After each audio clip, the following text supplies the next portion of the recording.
Sorry, chum. Stop wiggling. Hi there, folks. Hi, Ty. Hi, honey. Papa, would you swing with the old ex? I presume that in some unknown tongue, that's a request for my signature. Oh, your report card. You don't have to read it now. I'm late. I'd like to hear it. World History 100, English 100, Psychology 100, Geometry 100. Marvelous. Here's a pen. Thanks. First, let's find out who made these remarkable grades. Your cousin Kathy. Told you not to read it. Boy, that's real crooked. Wish I'd thought of it. You will. I'm ready. Oh, Kathy, do you happen to have Patty's report card? Why?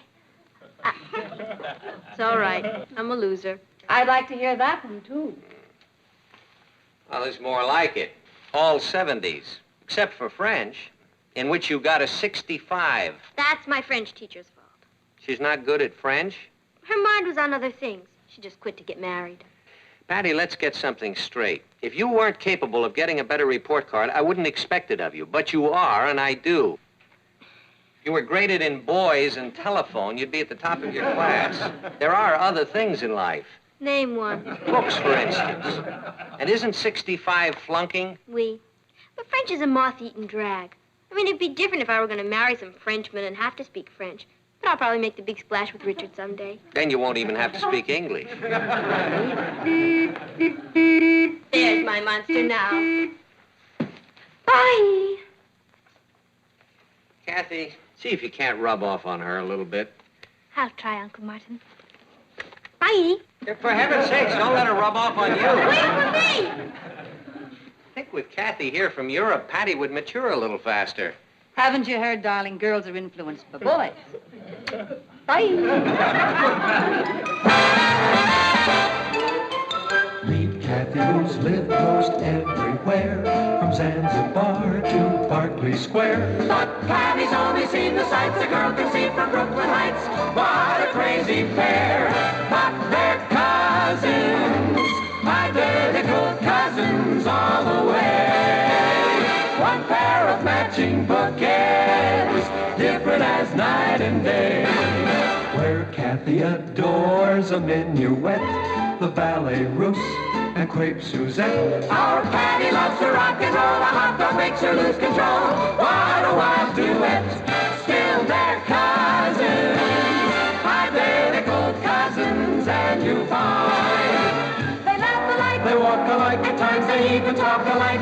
You can lose your mind when cousins are two of a kind.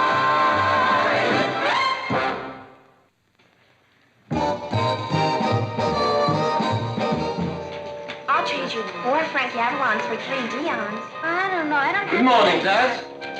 Here we go with the French bit again. I'll be glad when I can flunk and get it over with. I know what you mean. As far as I'm concerned, I'm your new French teacher. My name is Henri. As you know, Mademoiselle Tourneur left to get married. Since I do not have the good fortune of being married, I'm here as your substitute teacher. I'm going to enjoy teaching you French, and I'm sure you are going to enjoy learning it. Yeah. French is the language of statesmen, the language of poets, the language of lovers. I'll buy that. Now, will you give me, Alice, the different meanings in French of the word undivided? Undivided, entier, indivisé, and unanimé. Unanime. That's all right, thank you. Now, mademoiselle, please. Me? Yes, you, s'il vous plaît. What is your name? Mademoiselle Patty Lane. That's a very charming name. Do you like it? Well, in our lesson today, we have the word nightmare. Could you please tell the class what it is? It's a bad dream. Yes, of course, but in French. It's probably a bad dream in French, too. You're probably nervous. There's no need to be. The word in French is cauchemar. That's it. Cause... Now, you are all very good students, and I think we will get along very well together. If you will turn in your homework before you leave, please.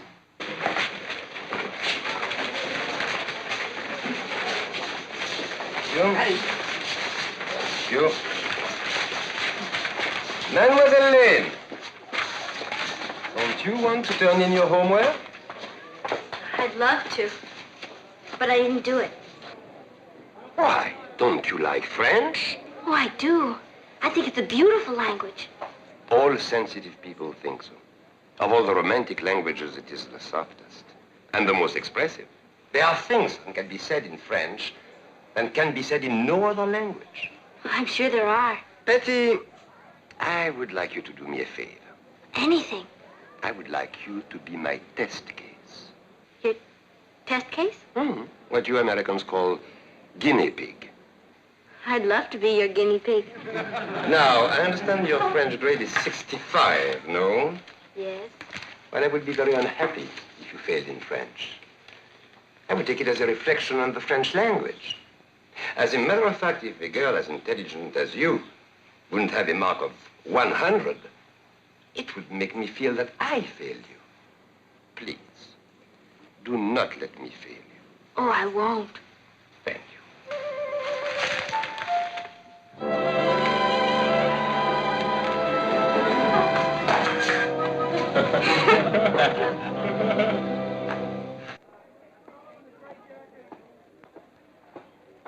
Hey, Patty, how's the new teach?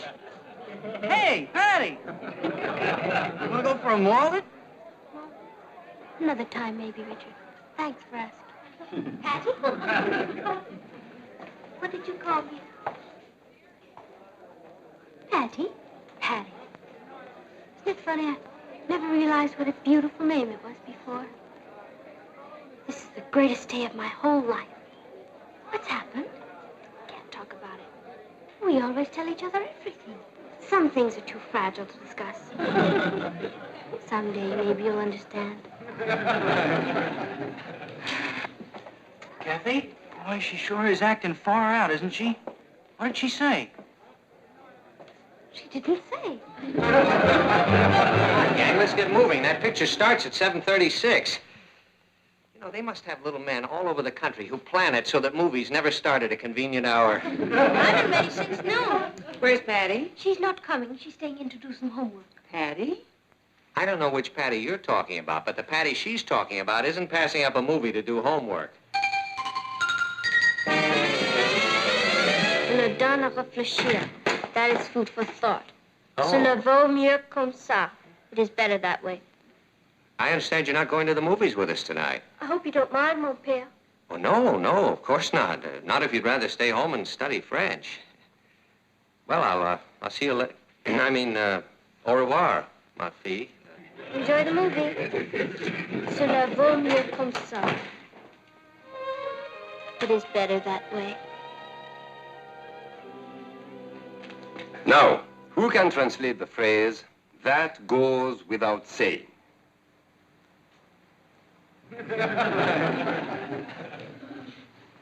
Patty. Cela va sans dire. Very good.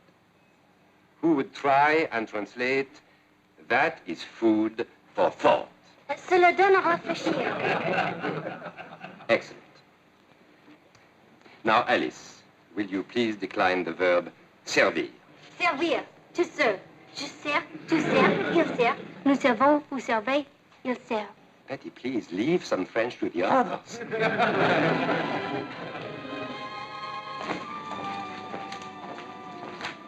You are excellent today, Patty.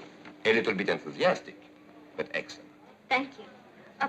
Here's my homework for today. Thank you, Patty. And here's my homework for the rest of the week. You are very ambitious. And here's my homework for next week. Fantastic. Cuckoo. I wouldn't want to let you down. I appreciate that, Patty. Ever. I'll bet you miss Paris. Very much. Have you ever been there? I've never been farther than Staten Island. Well, if you ever go there, you must allow me to show it to you. Do you mean it? Of course. I'll be delighted. I know all the enchanted places. There's a little square near the Bois de Boulogne that is filled with chestnut trees. And there's a bakery on the corner, and you can smell hot brioche blocks away. We used to walk there on spring mornings. We? Yes, Louise and I. Louise was my fiancée. Was? Yeah, we had a quarrel. So I came to America alone. Oh, that's too bad. She was very lovely. How lonely you must be. That's why I enjoy teaching. It's less lonely when I'm around you. I know how you feel. Beautiful. I cannot tell you how happy you make me. Oh? It's perfect. It's exactly what I knew would happen the first day we talked. What is she like? Who? Louise? Oh, she's warm and loving. Someone to share things with. And with all that, she's a very good housekeeper, a very good cook. I can make fudge with nuts. I'm sure you can. And I'm sure you'll make a wonderful wife one day.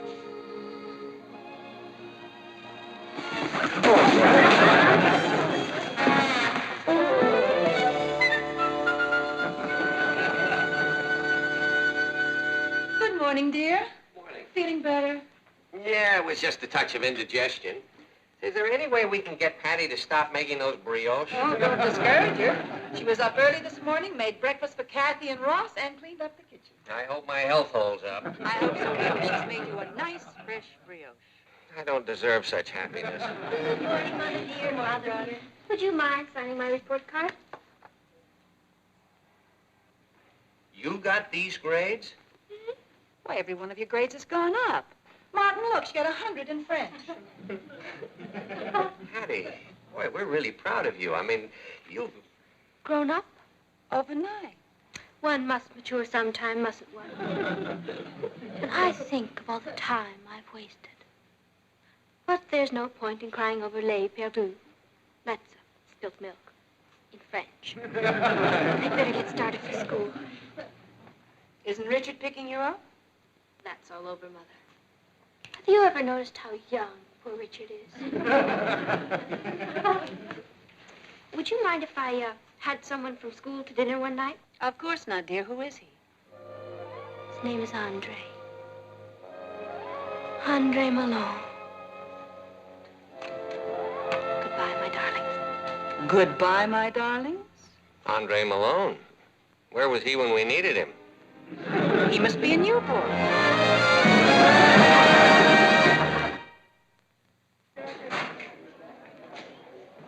Kathy, Hello, Richard. can I talk to you for a few minutes? Certainly. It's about Patty. Yes. Did I do something wrong? I'm certain you didn't. She acts like I don't even exist. She gave me back my pin and wouldn't even tell me why. She begged me for this pin. I don't know what's happened to Patty either, but I'm sure it will work out. At first, I thought it might be another guy, but I looked at them and I looked at me and, well, it couldn't be any other guy. Sometimes a girl can be attracted by more than just good looks. Yeah. Well, if it's somebody else, she better get him out of her system fast, because I might not be around. You wouldn't do anything foolish. I already have. I sent my application into the Merchant Marine. You didn't. I didn't want to go. I get seasick. Listen, you're a girl. There must be something I can do to get Patty back. The strongest weapon against a woman is usually jealousy.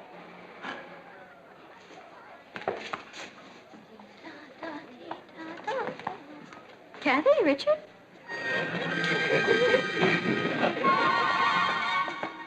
Maybe I should join the Foreign Legion.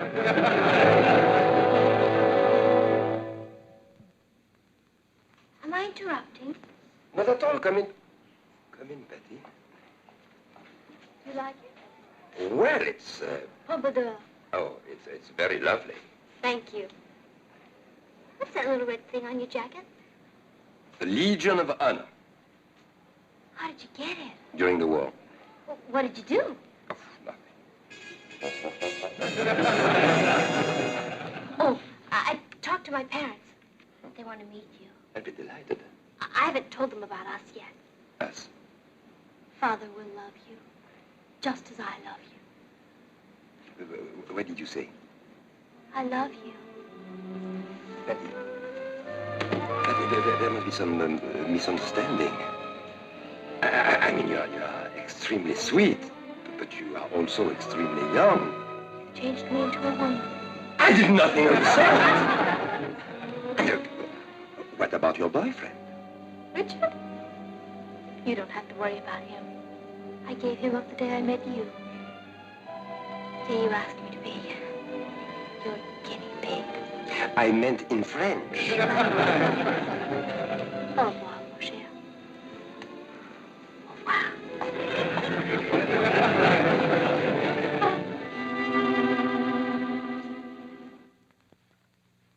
Give it another lead and see if you can stretch it out for an extra column. Tell Holt to stay over there and cable any new developments. I'll get back to you later. Yes? You're late for your luncheon date. J.R. wants to talk to you, and there's a Mr. Andre Malone outside to see you. All right. Call the restaurant, tell him I'm on my way. Tell J.R. I'll see him right after lunch and get rid of Miss... Wait a minute. Did you say Andre Malone? Yes, sir. The miracle worker. Got to meet that boy. Send him in. Yes, sir. How are you, sir? My name is Andre Malone. Mr. Malone? Where's your son? Andre Jr., Patty's new boyfriend. Andre Senior. You're... I am Patty's French teacher. You mean that you and my underage daughter... Oh, no, sir. Until this morning, I had no idea Patty was romantically interested in me. I picked her out. Aha! I picked her out because she had the lowest marks in the class. I wanted to find out what encouragement would do. But Patty completely misunderstood. That explains a lot of things. Well, sit down, Mr. Malone. I think she wants to marry me. It'd serve you right. No, it's not for jokes. I need your help. What are we going to do about it? You're French. You think of something. Forbid her to see me. Oh, no, you don't make me the heavy. Well, what do you suggest? Well, tell her the truth. Tell her that she's made a mistake, that you actually are not interested in her. Oh, no. As a Frenchman, I could never do that. No, it would only humiliate and hurt her. Well, then tell her something else. I mean, the whole thing is ridiculous. You're old enough to be her father. That's it! Do you realize this is our first real date together? Yes. Patty, I'm sorry I cannot take you dancing or bowling or any of the things you love to do. But I like to spend my evenings in a rocking chair, reading. Games are for children. So excited I can't eat. What would you like? Shrimp cocktail, tenderloin steak, baked potato with sour cream, salad, and some strawberry shortcake. A glass of hot milk and some crackers for me. You must be excited, too. The French digestive systems are terrible. I'm learning to cook all your favorite dishes. Well, you can heat my milk.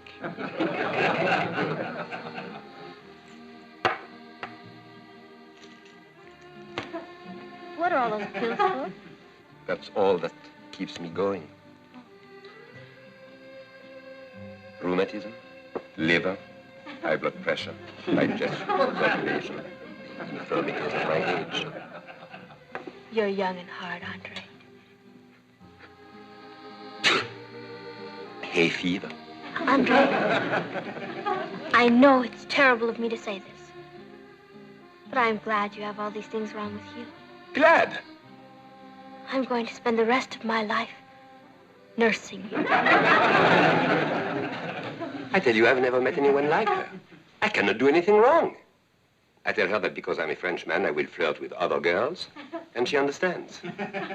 I tell her that I will often get drunk. She says she will carry me home. I tell her I'm a gambler. She offers to place my bets. I cannot cope with a woman like that. But she's not a woman. Well, there must be some way to discourage her. Well, we better find it quickly because I just received a letter from my fiancée and she's arriving here to join me. Oh, don't worry. We'll find a way. Oh, it won't be easy. I'm quite attractive, you know. Did you find out anything? I found out who he is. Just tell me his name, boy, and I'll... Andre Malone. I'll go check with the Merchant Marine again. What's the use if she prefers the old Frenchman to me? Well, I don't believe she really does. Now, here's what I want you to do. First of all, if you'll get yourself one of those... knit 1, purl 2. Purl 2, knit 1.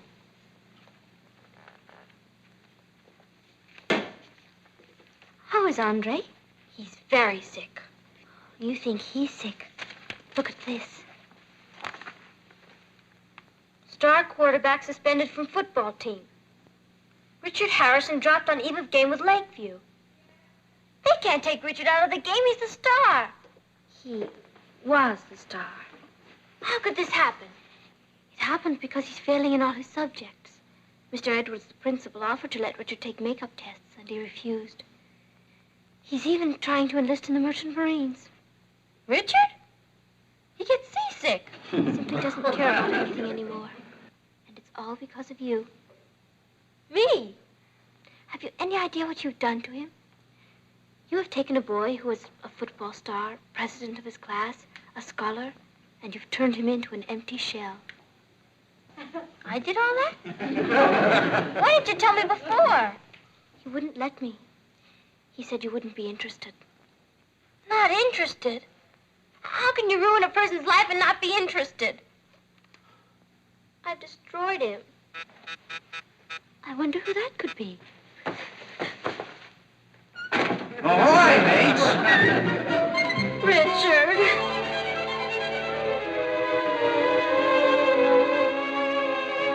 You need me more than Andre does.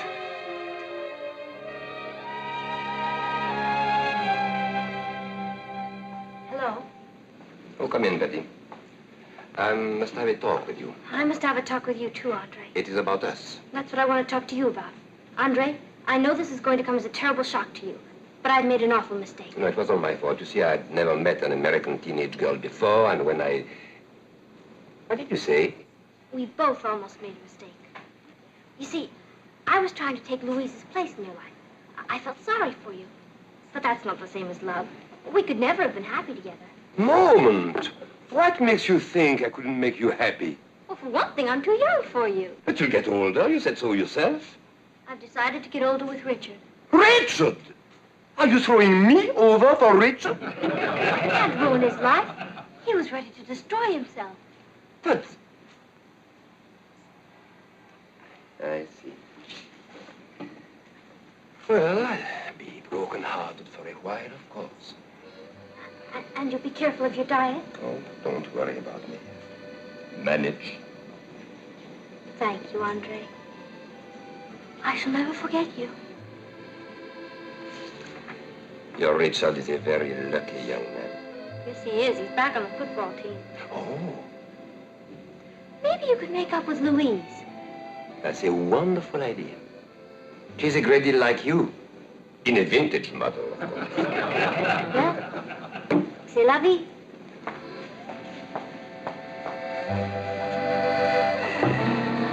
Everything cuckoo? Yeah, he'll be heartbroken for a while, but he'll get over it. How about a more? Let's split. Ouch! Sorry, chum. Stop wiggling. Hi, Ty. I need a doodle from the Speaker of the House. I presume the English translation of that is you'd like my signature? You cut it. I was just lucky. French 65. Yeah, I'm sorry about that. Never mind. I mean, it's not as though you were going to marry a Frenchman or anything.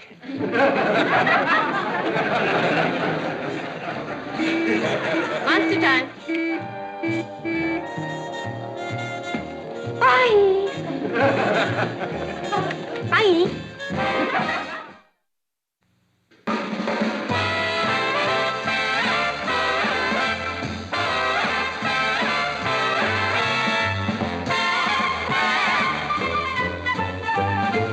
Here's Kathy, who's lived most everywhere, from Zanzibar to Berkeley Square. But Patty's only seen the sights a girl can see from Brooklyn Heights. What a crazy pair, but they're cousins.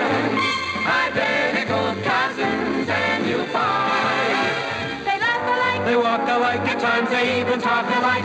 You can lose your mind when cousins are... Patty, I want you to... Kathy, where's Patty? I believe she's in her room, Aunt Natalie. Didn't you do the dishes last night? Yes. And the night before that? Patty and I always toss a coin, and I always lose. She is very lucky. And I'll bet it's always her coin. Kathy, your cousin is taking advantage of you. Oh, I don't mind doing these, Aunt Natalie. Patty had some homework to do. What's she studying? Rock and roll? Hi, Mom. Mom, you cut off the surfer swing. Followed by your allowance. Now, what have I done? Nothing, Patty. You haven't done anything this week, last week, or the week before that. Who can understand parents? That includes the dishes, your homework, your room. Do you want me to grow up to be a drudge? Your cousin Kathy is in the kitchen doing your job. Mom, I'm doing this for Kathy's sake. I mean, she's traveled around Europe all her life with her father, living in hotels. She never had a chance to wash dishes. I mean, that's not natural. We're giving her a chance to feel at home. Forget it, Tom Sawyer. Your half of your room looks like a disaster area. Your clothes are in a mess. Is this a private war? Can anybody join in? I'm treated like slave labor. Susan Baxter got her own television today. Emily Johnson goes to the movies 3 times a week, and Richard gets to watch television as late as he likes. Well, there's no problem there. Anything else? Now that you ask, I need an increase in my allowance. Your friendly loan company says no. I see. Anything else? Yes, you can give me that 2-headed coin, get into the kitchen, and start washing dishes. That's my good luck coin. Yes, I know.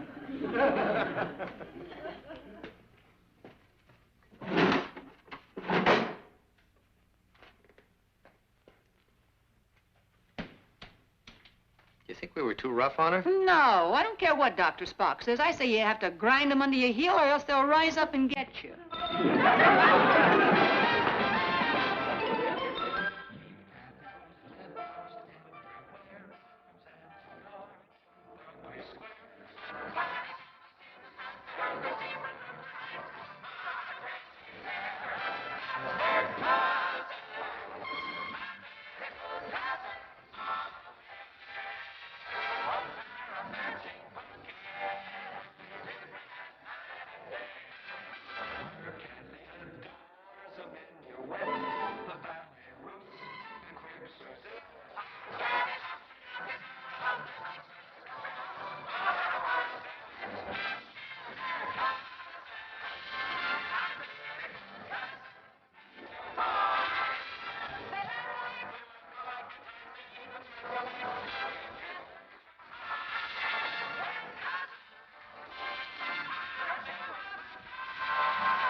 Students, I've asked you to assemble here this morning to meet Mr. Snell.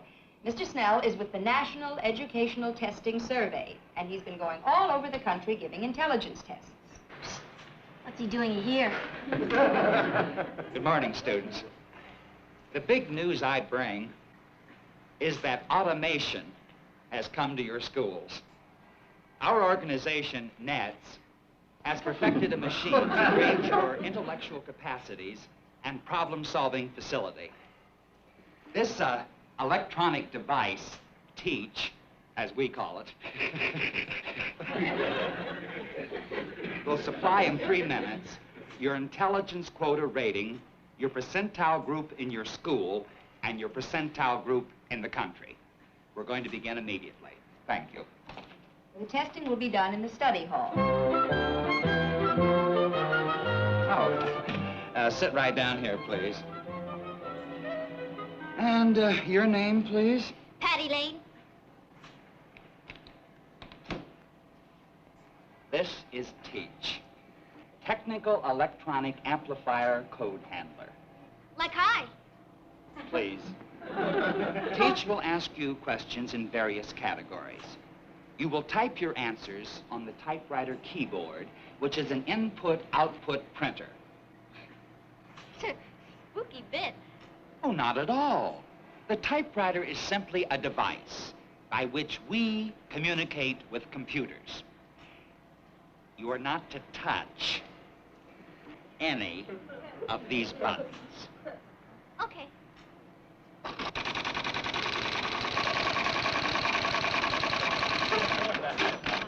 The machine is asking you to name 2 primary colors that make purple. Red and blue. Type your answer. Oh.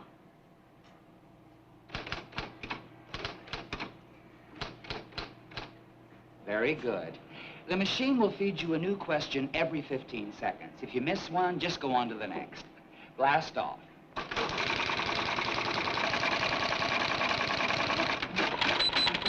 Name the origin of lac dye. Just to get you started. It's derived from the Southern Asia lac insect. Oh, sure.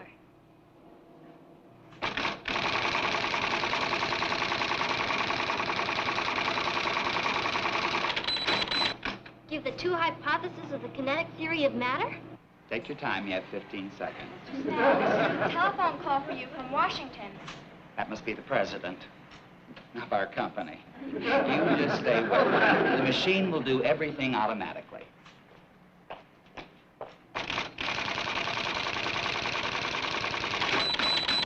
Give the latitude and longitude of Montevideo.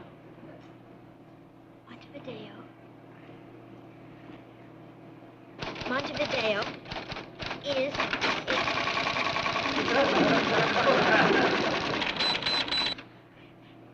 Define centrifugal force. Centrifugal force. Will you give me a chance to finish? Give the metric equivalent of 1 U.S. yard, 1 U.S. pound, 1 U.S. gallon. Metric equivalent. Multiply by 10. Or... You gotta be kidding!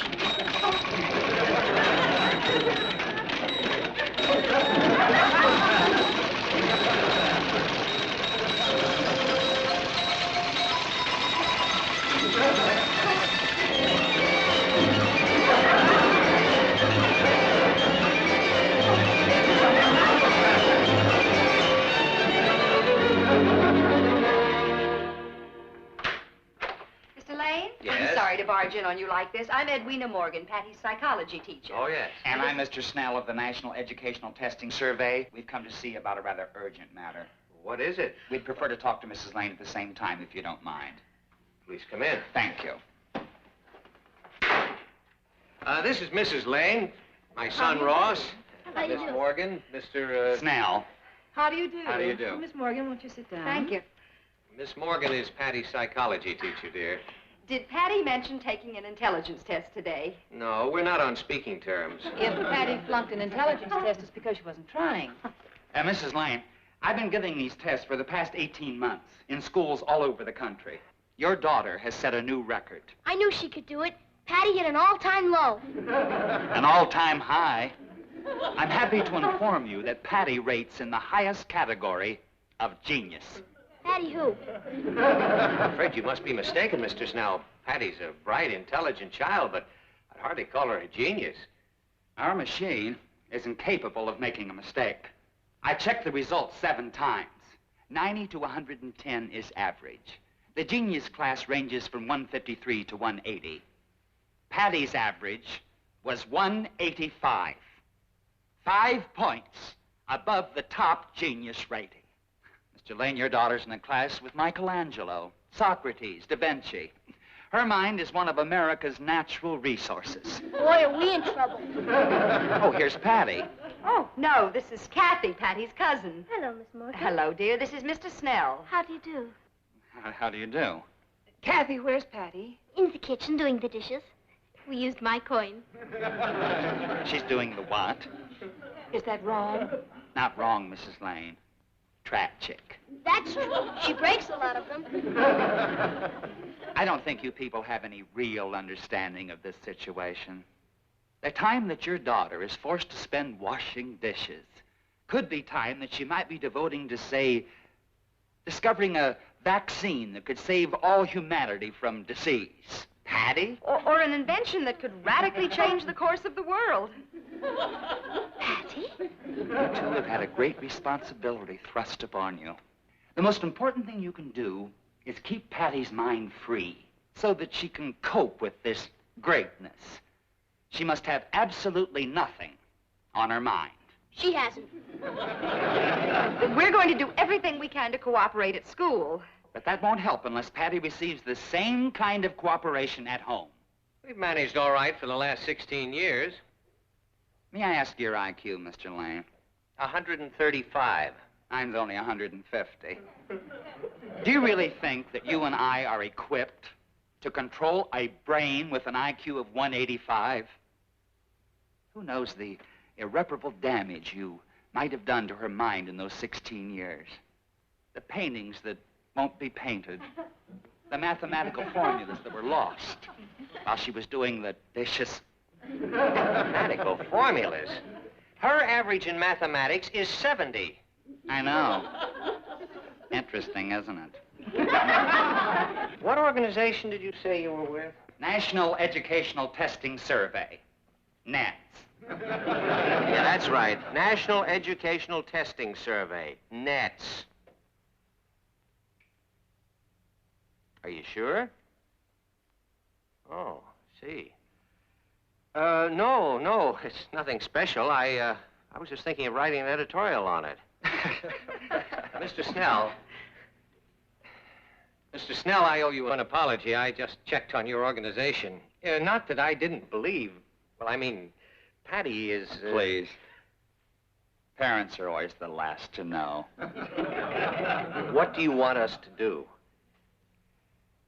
The first thing is to remove any frustrations from Patty's life so that her mind is free of irritations. Is there anything she wants that she doesn't have? She wants an increase in her allowance. She'd like her own telephone. She hates doing chores. Sure, she'd like to spend all her time watching television and the movies. Typical. On the surface, that seems like a childlike desire. But who knows what gigantic ideas might be formulating in her mind while she's watching the movies or a television show. Newton was a bird watcher. Galileo collected buttons. Give her anything she wants. We've arranged to have Patty moved into a special class we've just set up. Well, I know at a moment like this you want to be alone with your daughter. We'll see ourselves out. Good night, Edwina. Good night. Good night. Good night. Good night. Good night. Ross, go get Patty. Me? Yes, you. What'll I say to her? Well, just tell her to... just ask her if she'd please come in here. Okay. Excuse me, miss. If it isn't too much trouble, your parents would like to know if you could please come into the living room for a minute. If it isn't too much trouble. You would focus. Yes, ma'am.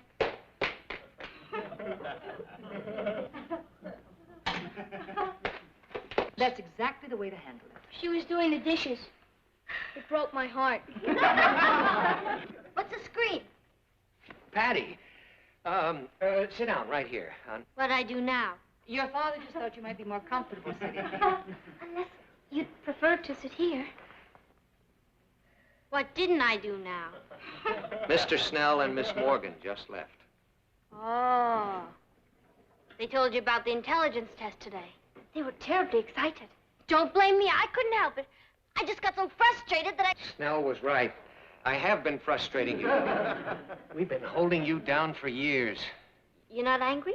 Angry? We're very proud of you. You got the highest score they have ever had. Oh, I can explain that. The cookie machine was going so fast, I just got mad and let... And you showed him. Oh, you're a chip off the old block, honey. Well, I'm glad everything's cuckoo. I better get back and finish the dishes. Oh, no. I'll do them for you. Oh, we've decided you won't have to do any more dishes. You mean... ever? Ross and I will be glad to do your share. Yes, ma'am. And you're going to have your own telephone. For real? For real. And if there's any special television shows that you want to see or any movies, you just say the word. As of now, your allowance has been doubled. Man, it's like Christmas. Miss Morgan and Mr. Snell know all about this. They suggested it.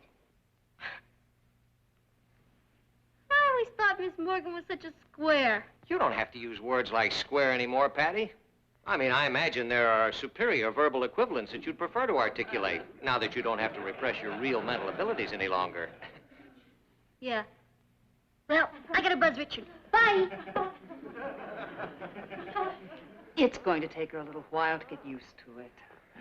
Me too. Me too.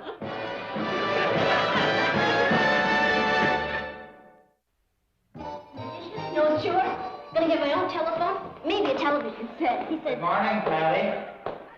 like hi, Mr. Snell. Like hi, delicious. I got a flash from Buck from Miss Morgan's psychology class. Yes, we've made some new arrangements for you, and I think you're going to be very pleased with them. You'll have only one class from now on. And, you won't be needing these. Cuckoo. Cuckoo. In here. Patty, this is Antonia, Emil, August, and Peter. Patty Lane. Each student is working in the creative field of his own choice. Antonia is a sculptress. Emil is in abstract mathematics. Peter is a poet. And August is working in pre-Aristotelian philosophy. And you're gonna lock me in with them? I think you'll find the intellectual climate in this room very stimulating, Patty. And if you need any tools or special equipment of any kind, don't hesitate to speak up.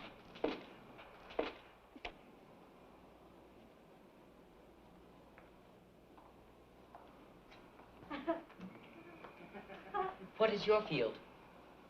My field? Your specialization? Oh, I don't specialize much. I mean, I'm sort of interested in everything. A generalist. That's remarkable. Assuming, of course, that you're in agreement with Spengler. Oh, yeah. Completely. He's a blast. Chess? What? Would you care to indulge in a game of chess? I've been playing all morning. Oh. August, how about you? My pleasure. How do we stand? 32, 37, and 3 draws. You have white. Go ahead. Queen's pawn to queen 4. King's rook's pawn to rook 4. Very good. I haven't got a chessboard. Chessboard? Cuckoo.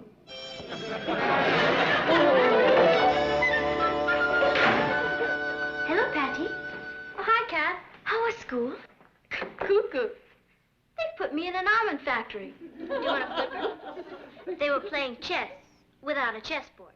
Did they use queen's pawn to queen 4 opening? And retaliate with king's rook's pawn to rook 4? You're as way out as they are. If you go up to your room, you'll find a surprise there. Cuckoo. Yippee!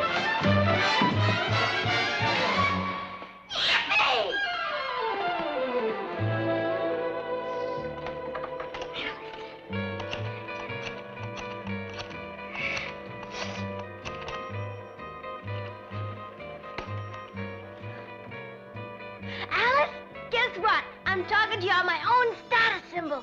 Isn't that the bitter? Can you come right over? Crazy. Bye.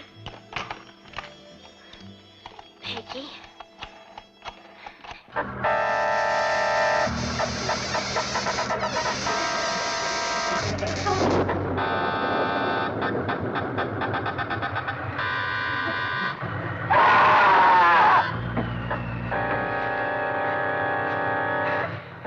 Patty? It's 3 o'clock in the morning, honey. What are you doing up? Watching the late show. What are you watching? Beast with 5 bony fingers. Suppose it has more meaning for you than it does for someone like me. I suppose you view it in nihilistic terms, huh? You know, sometime I'd like to have you explain it to me. I mean, the inner meaning that you get out of a movie like that. Well, guess I'll go on back upstairs. Good night, hon. Papa? Yeah?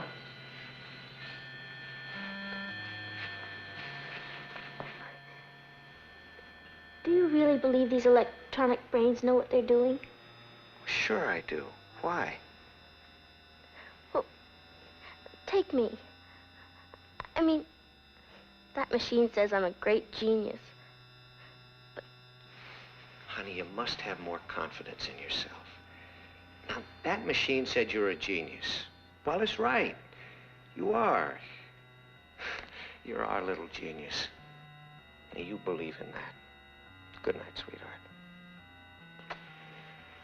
Good night.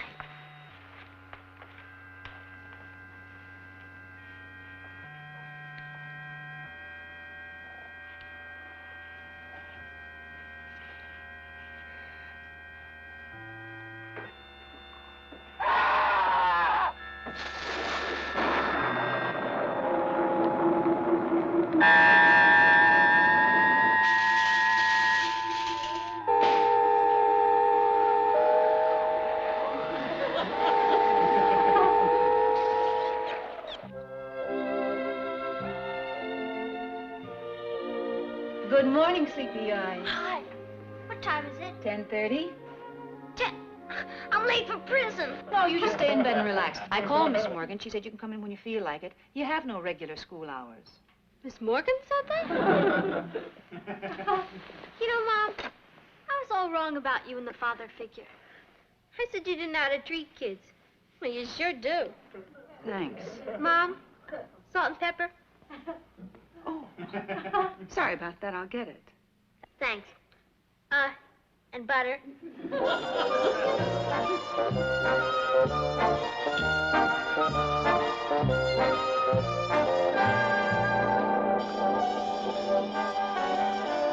Patty, I'd like to see you a minute. Have I got some exciting news for you? What's up? He's here. Who's here? Mr. Hawks, our president. He's come up from Washington just to meet you.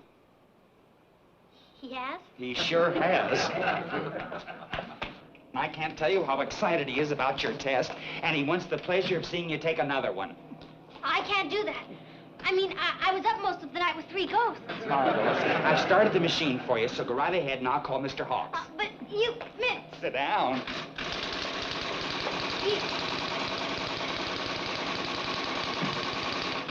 Hi, chum. The thing about this girl is the protective patina of average behaviorism. All camouflage, of course. Very insensitive father, bourgeois mother, no idea of the treasure they have. But their repressions have only served to sharpen the most incredible intellect I've ever encountered. A giant, Mr. Hawks. A giant.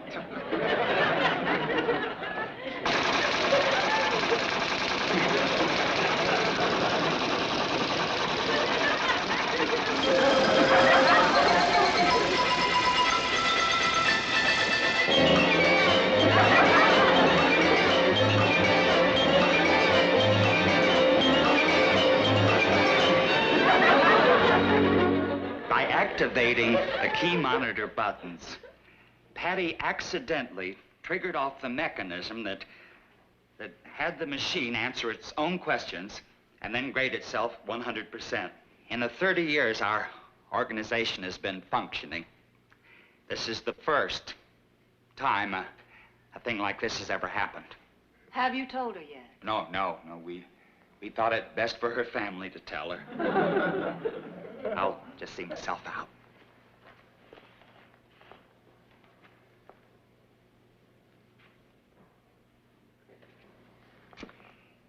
Get Patty. Yeah, man. The ex-genius is coming. I hope this is important. I was watching a show on my new television set. Yeah, it helps me to think. Let's take in a movie tonight, Kath. I wouldn't plan on it. Why not? You're going to be too busy. Doing what? I'm glad you asked.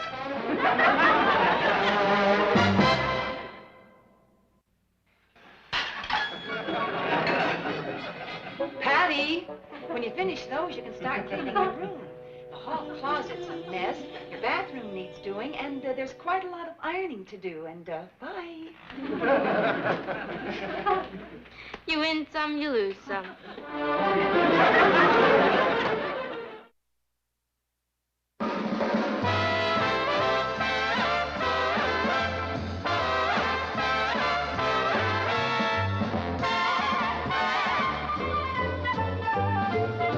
Here's Kathy, who's lived most everywhere, from Zanzibar to Berkeley Square. But Patty's only seen the sights a girl can see from Brooklyn Heights.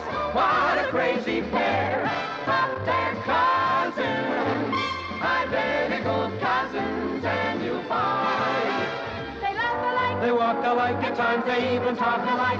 You can lose your mind when cousins are Miles off the highway. I've even reserved the same cottage we honeymooned in. Girl, I think it's the most romantic thing I've ever heard, Aunt Natalie. Sneaky-wise, it's great. Sneaky-wise or not, we're turning your father's birthday into a vacation. If he won't take one himself, we're going to take it for him. Pop's a managing editor. Why doesn't he manage to get himself a vacation? Because something always comes up. But this time, we're not giving him a chance to say no. We're going to keep this a complete surprise. I'm packing the suitcases and shipping them on ahead. I've arranged for the cabin, the boat. We forgot the fishing license. You're right. Can you pick one up tomorrow after school? Sure. I'll spring for it with my own loot. It'll be my contribution to the birthday bit. You know, he still talks about the speckled trout he caught on our honeymoon. Come to think of it, that's all he talks about. Red light!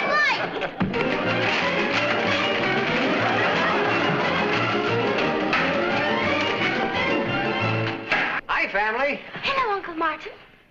Hi, Kat. See, I'm sorry I'm late. I got held up. It was a South American Revolution I got involved in. Oh, you look tired, darling. Well, I am tired. Why don't you take a vacation? Ow! Nothing. Let's eat. Yeah, we're having speckled trout for dinner. Ow! What's the matter with you?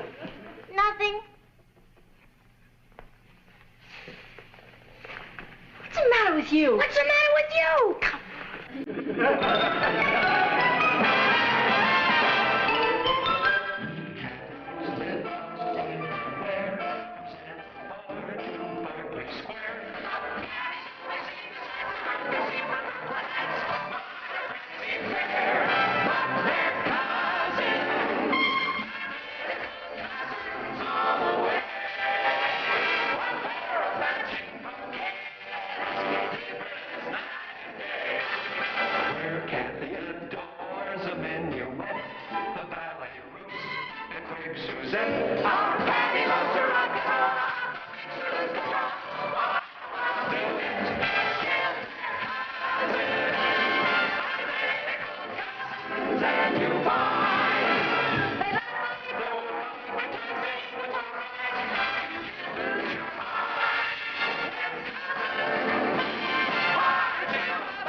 Picture of the girl and get a statement from her family. Now hit the human interest angle, whether they suspected what she was going to do, whether they knew the boy, and so on. Now, let's milk it. I'm going to do an editorial on it. You send your copy in as fast as you can. Right. World caved in yet? It's caving, JR. Do you see this? 14-year-old girl in New Jersey eloped with a folk singer. Oh, that's terrible. Folk singer. Do you realize the increase there's been in teenage marriages in the last 5 years? They're up over 30%. Well, that's not too bad, considering there's been over 100% increase in folk singers. Kids today think of marriage as a kind of a game. They take on responsibilities they're not equipped to handle emotionally, mentally, or economically. Sounds like an editorial. That's exactly what it is. And I'm not going to blame the kids. I'm blaming their parents. Well, I'll see if the mayor has any comment on it. I'm having lunch today at City Hall. See you later, Martin. Right. Folk singer. Flies in the buttermilk. Shoo, shoo, shoo.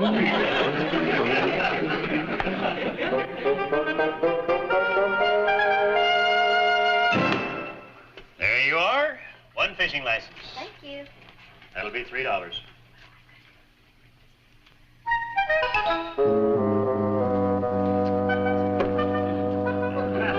Do you really think you can keep it a secret from your dad? Sure. It's a slide. You can see we do a booming business here, Mr. Castle. Why, this is our third biggest week for marriages. It's incredible how young some of them really are. Martin was right. They're just babies. Oh, there's Patty Lane. Who? My managing editor's daughter. Excuse me, I must say hello. Patty? But you know the father figure. If he got wind of this, he'd kill it. He doesn't believe in it. Do you want me to keep the license for you? No, I have a place to hide it. Hey, how about the honeymoon cabin? It's all set. We'll zip up Saturday, we'll use Hodad's heap, and we'll tell him we're just going for a little spin.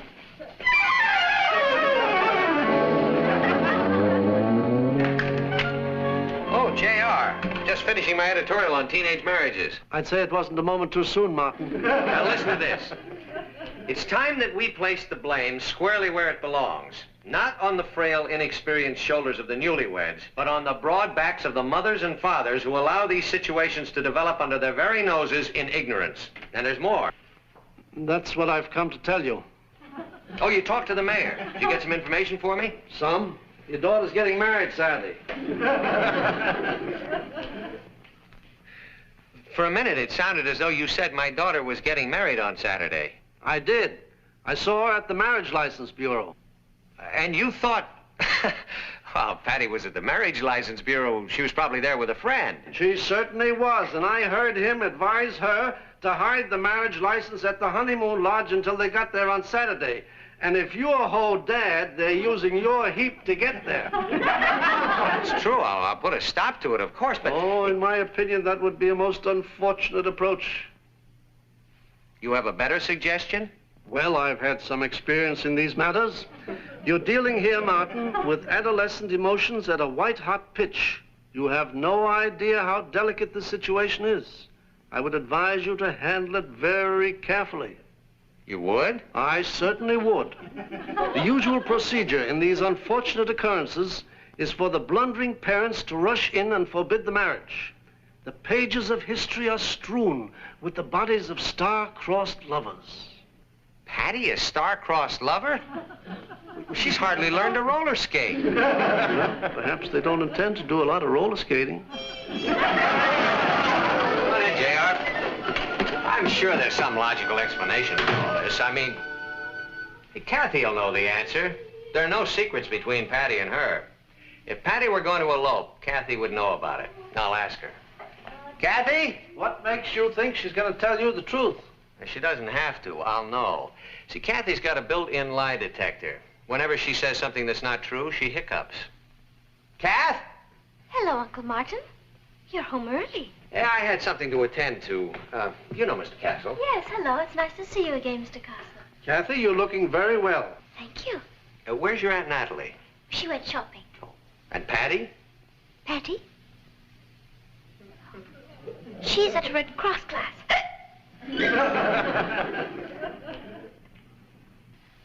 Excuse me. Kathy, is she alone? Who? The girl we're talking about, your cousin Patty. Oh. Yes? Did Patty say anything to you about any special plans for Saturday? Saturday? Yeah. No.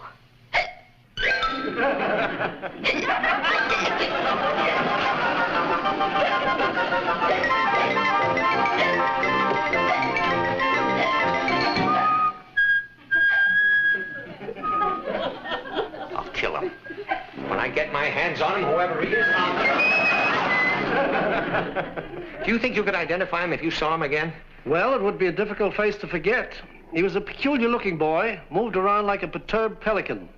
He was tall and thin and looked a lot like, him. Him? Well, it couldn't be him. I mean, that's Richard. Nobody would marry Richard. Why not? Well, it's just out of the question, that's all. He mowed my lawn last summer. You think my daughter would marry a gardener? Well, what does he do when he's not gardening? He eats. He lives in my refrigerator. I've been practically supporting that boy for 2 years, but I'll be hanged if I'm going to make it legal. Martin, getting excited about it isn't going to help anything. Well, wouldn't you get excited if he was going to be your son-in-law? Do you know what his income is per week? $10. I wouldn't buy Patty's bubble gum. Now, wait a minute. We're getting carried away, J.R. There's some perfectly innocent explanation for this whole thing. Patty thinks of me as a quaint old man from the Stone Age, but she genuinely loves me. She wouldn't do Richard to me. There must be an easy way of establishing the truth. You mean go out and confront them? What sort of a newspaper man are you? I mean, we spy on them. Spy on my own daughter? It's better than babysitting. Let's go.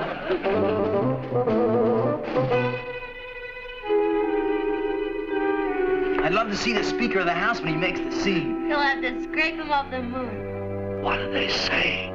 That I'm due for a big shock. You know, we should be halfway there by the time Pop knows he's been had. Any questions? If he weren't so stubborn, we wouldn't have to do the sneaky Pete bit. This'll kill poor Natalie. Patty, did you get the license? Check. Yeah, you should have seen the line. Looked like everybody in town was doing it. I paid for it with my own money. Isn't that right, Richard? Let's hide it before your father runs across it. I've already got it stashed. My own wife. She's in on it. I don't like Patty paying for the license. It doesn't augur well for the marriage. I've arranged with Mr. Landers to mail the key to the cottage and to the boat. Now, tomorrow, you get the suitcases out of the garage without your father seeing you, and I'll start packing. Snap time. I'll help her. You know, I can't wait for Saturday. I wish you were here already. I'm sorry I had to open up this Pandora's box, Martin, but it's better to know the truth. You know what hurts most, J.R.? That they could do this to me behind my back. My own wife and my daughter and my niece treating me like I was an outsider. Well, I'm going to have it out with Natalie.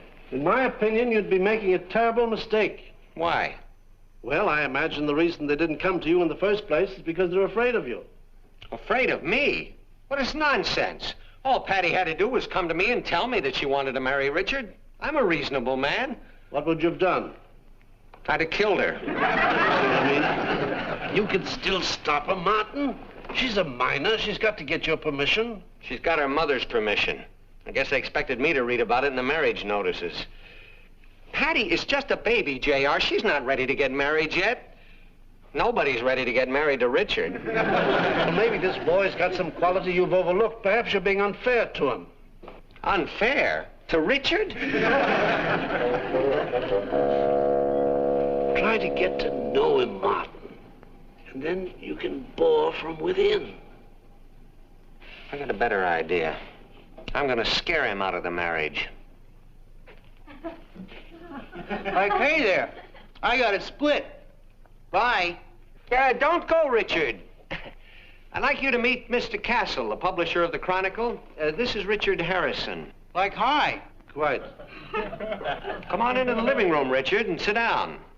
You're inviting me into your living room? Yes, I thought we could have a little chat. Come on. Okay.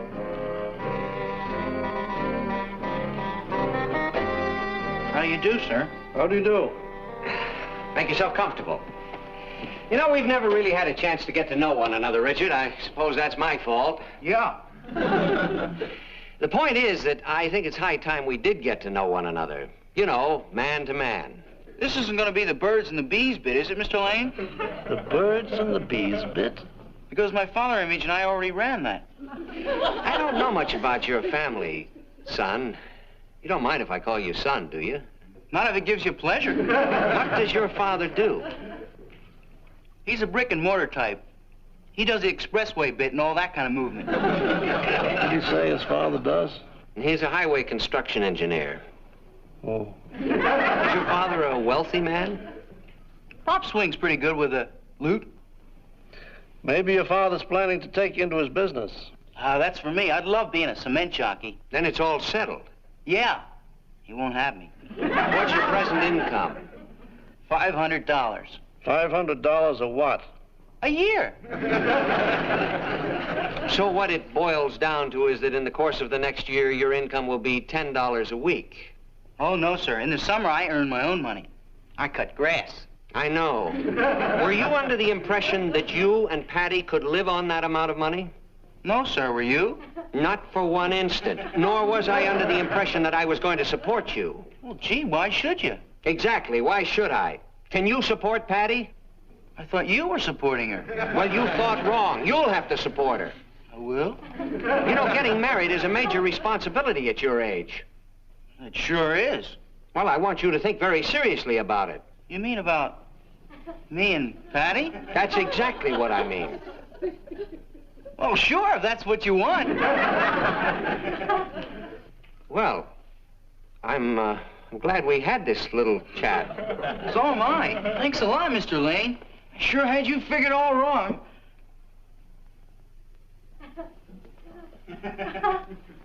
Goodbye, Mr. Palace. Castle. Funny, I had the system for memorizing names and... Bye. Well? I'd kill him.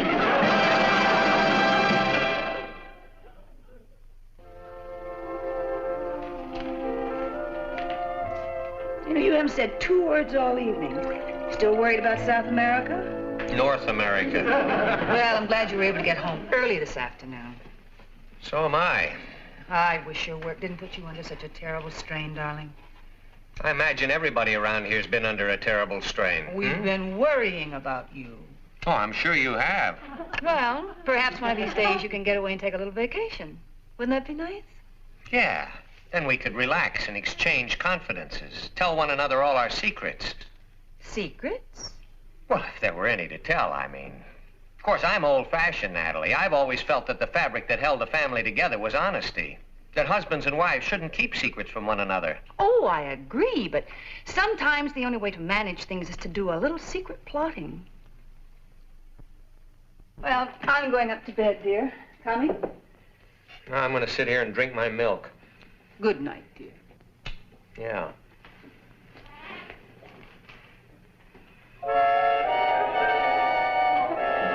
Over my dead body.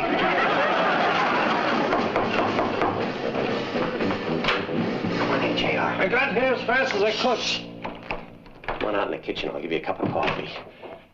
I didn't sleep a wink all night. What happened? Natalie came right out and admitted the whole thing. No. I couldn't believe it. She said that sometimes the only way to get things done is to do a little secret plotting. It's frightening that you can live with one of them for nearly 20 years and not really know them. You must prevent this marriage at all costs. You were the one who was telling me that there might be something to that boy. That's right, there is, and I've seen it. You must prevent this marriage at all costs. What about all the bodies of lovers that are strewn through the pages of history? That might not be a bad solution. There isn't a jury in the world would convict you. I can't tell you how much I appreciate your coming over here and giving me your moral support, JR. Anything I can do, old boy? That's probably the minister. How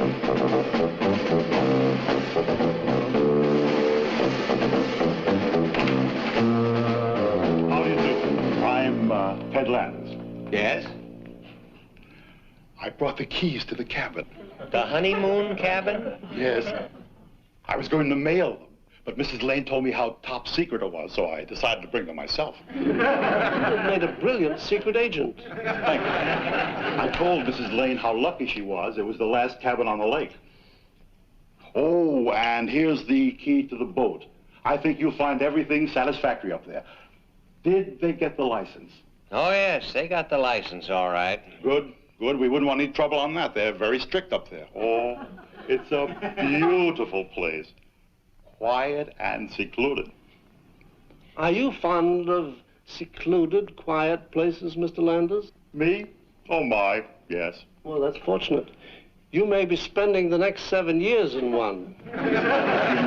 The kids you rented that cabin to are underage. Kids? Underage? Why, Mrs. Lane didn't say anything about... I'm telling you. Well, thank you, gentlemen. The honeymoon cabin is no longer available. Don't forget the key to the boat. Good morning. That takes care of their honeymoon plans. Well done, Martin. And while I'm at it, I've got another little spike to put in Cupid's quiver. I'm going to make sure that Hodad's heat is unavailable. Honeymoon cabin at the lake, nice secluded spot. I know Patty is a rebellious child, but Richard is ridiculous. I beg your pardon? Oh, is this a Sunset Garage? Now, this is Mr. Lane. Say, Eddie wanted to do some work on my transmission. I told him I was going to need the car. Well, I've changed my mind, so tell him he can pick it up anytime he wants. No, he can have it over the whole weekend. We're not going anywhere. Thank you. They can't go anywhere without a heap. Car. Oh, brilliant, brilliant, Martin. These are the heaviest empty suitcases I've ever seen. Why don't we just take them in through the front door? Because the parent hasn't gone to work yet. Mama doesn't want him to see him. Now for the last step. What's that? I'm going to disable the groom. You think a 3-day vacation will be long enough for your father? What do you mean? Have you talked to him lately? He's driving himself into Flipsville. What'd he say? Just what do you think you're doing? Fixing the window. Borrowing water.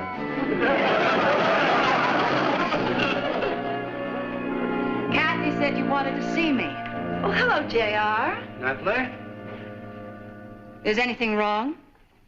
I just wanted you to know that your little scheme was finished. Over, kaput.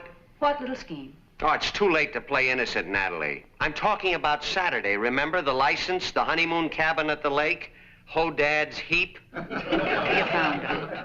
You bet I did. Who's the stool pigeon? I didn't sing. Kathy. No, I'm afraid I'm the stool pigeon, Natalie. You found out and told Martin? I had no alternative. And they say women can't keep a secret. Oh, well, we tried. I'm sorry the surprise is gone, but it really doesn't matter. We can still go ahead with our plans. Well, that's where you're wrong. I canceled the honeymoon cabin and the boat and sent the Heap in for repairs. Martin, that was the last cabin. I know. And he handled it beautifully. How could you? I thought you'd love it. Did you really? Well, you thought wrong. When my only daughter gets married, I'm not going to have her sneaking off with someone behind my back. Would you mind repeating that? Patty is not getting married this Saturday or any other Saturday. At least not for a few years. So your little scheme didn't work. Oh, you found out that Patty was getting married. I sure did. Oh, well, we tried. Oh, yeah. I didn't. It's always a fatal mistake to underestimate one's adversary. Oh, I can see that now, Martin. I should have let you in on Patty's marriage from the beginning. Would have been nice. I thought I'd covered all my tracks. How did you get onto it? I saw them buying the license. Oh, that explains it. Imagine, little slip like that. And now one last thing. Let's destroy that license. Mom, how are you going to let him He's dress done up? everything else. Give him the license.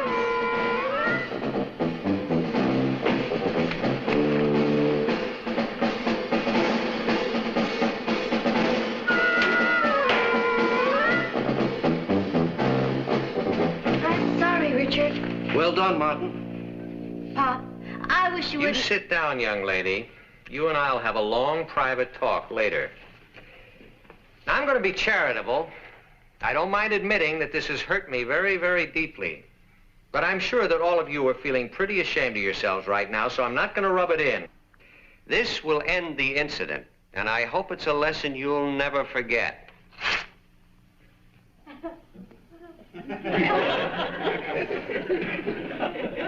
This is a fishing license. It's made out to me. I paid for it with my own money. Right, Richard?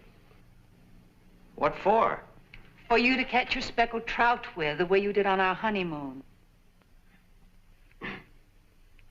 You mean that this is the license that Patty and Richard...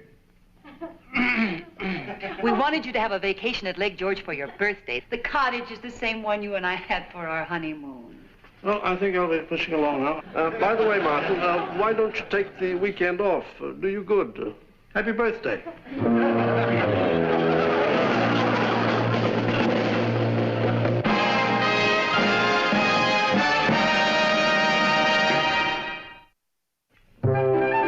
Gee, it was nice of Mr. Landers to send these trout down to us. He felt terrible when I explained what happened. I wish somebody had explained it to me.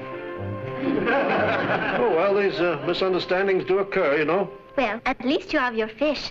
And barbecues are fun. Boy, they're beauts, Dad. I think those trout are about done, Martin. You think so? Oh, yes. I'll give you a hand. Speed things up a little. I have to finish my homework for art class tomorrow. I'm doing a wedding scene. Really? Mm-hmm. Everything is done but the wedding gown. I have to have the wedding gown done by tomorrow, or it'll be too late. I can't wait to see it.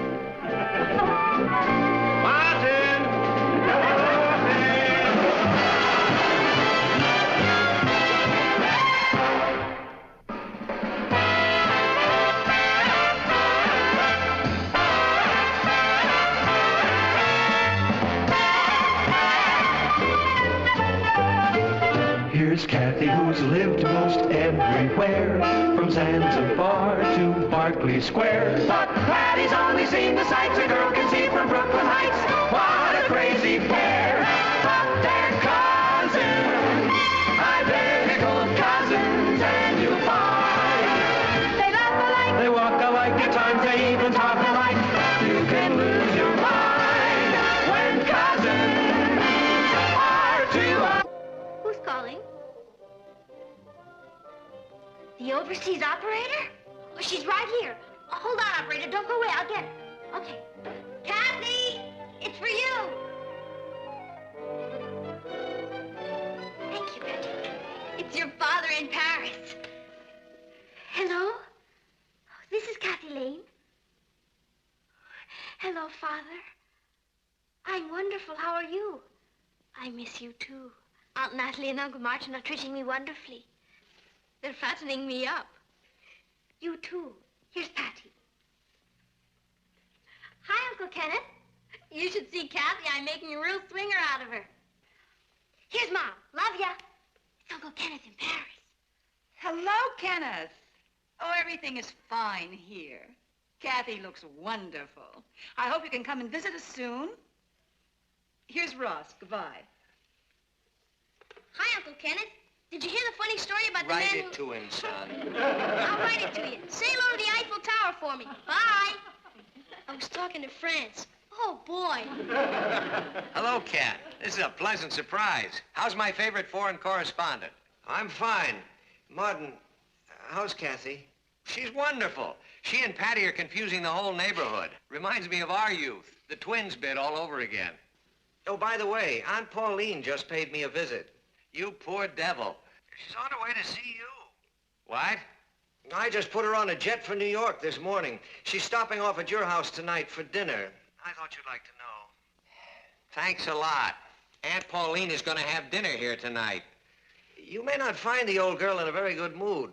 We had our annual argument just before she left. Let me talk to Kathy again.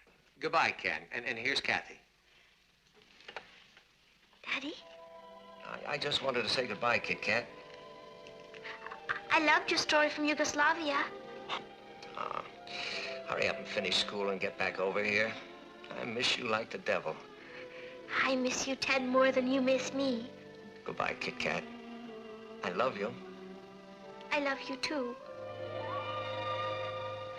Bye, Daddy. I wonder what time Aunt Pauline's arriving. Father has talked a great deal about Aunt Pauline, but I haven't seen her since I was a little girl. Now, I admit that Aunt Pauline is a little eccentric, but we have to remember that she's all alone in the world. We're the only family she has. Yeah, and she's worth $1 million. That's neither here nor there. I wish it was here. I'm not supposed to know, but Aunt Pauline willed her money to a foundation for sailors' widows. So you're going to be nice to her for her own sake. Will you send me away to camp, please? No, I will not.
lugging this stuff up to the basement year after year?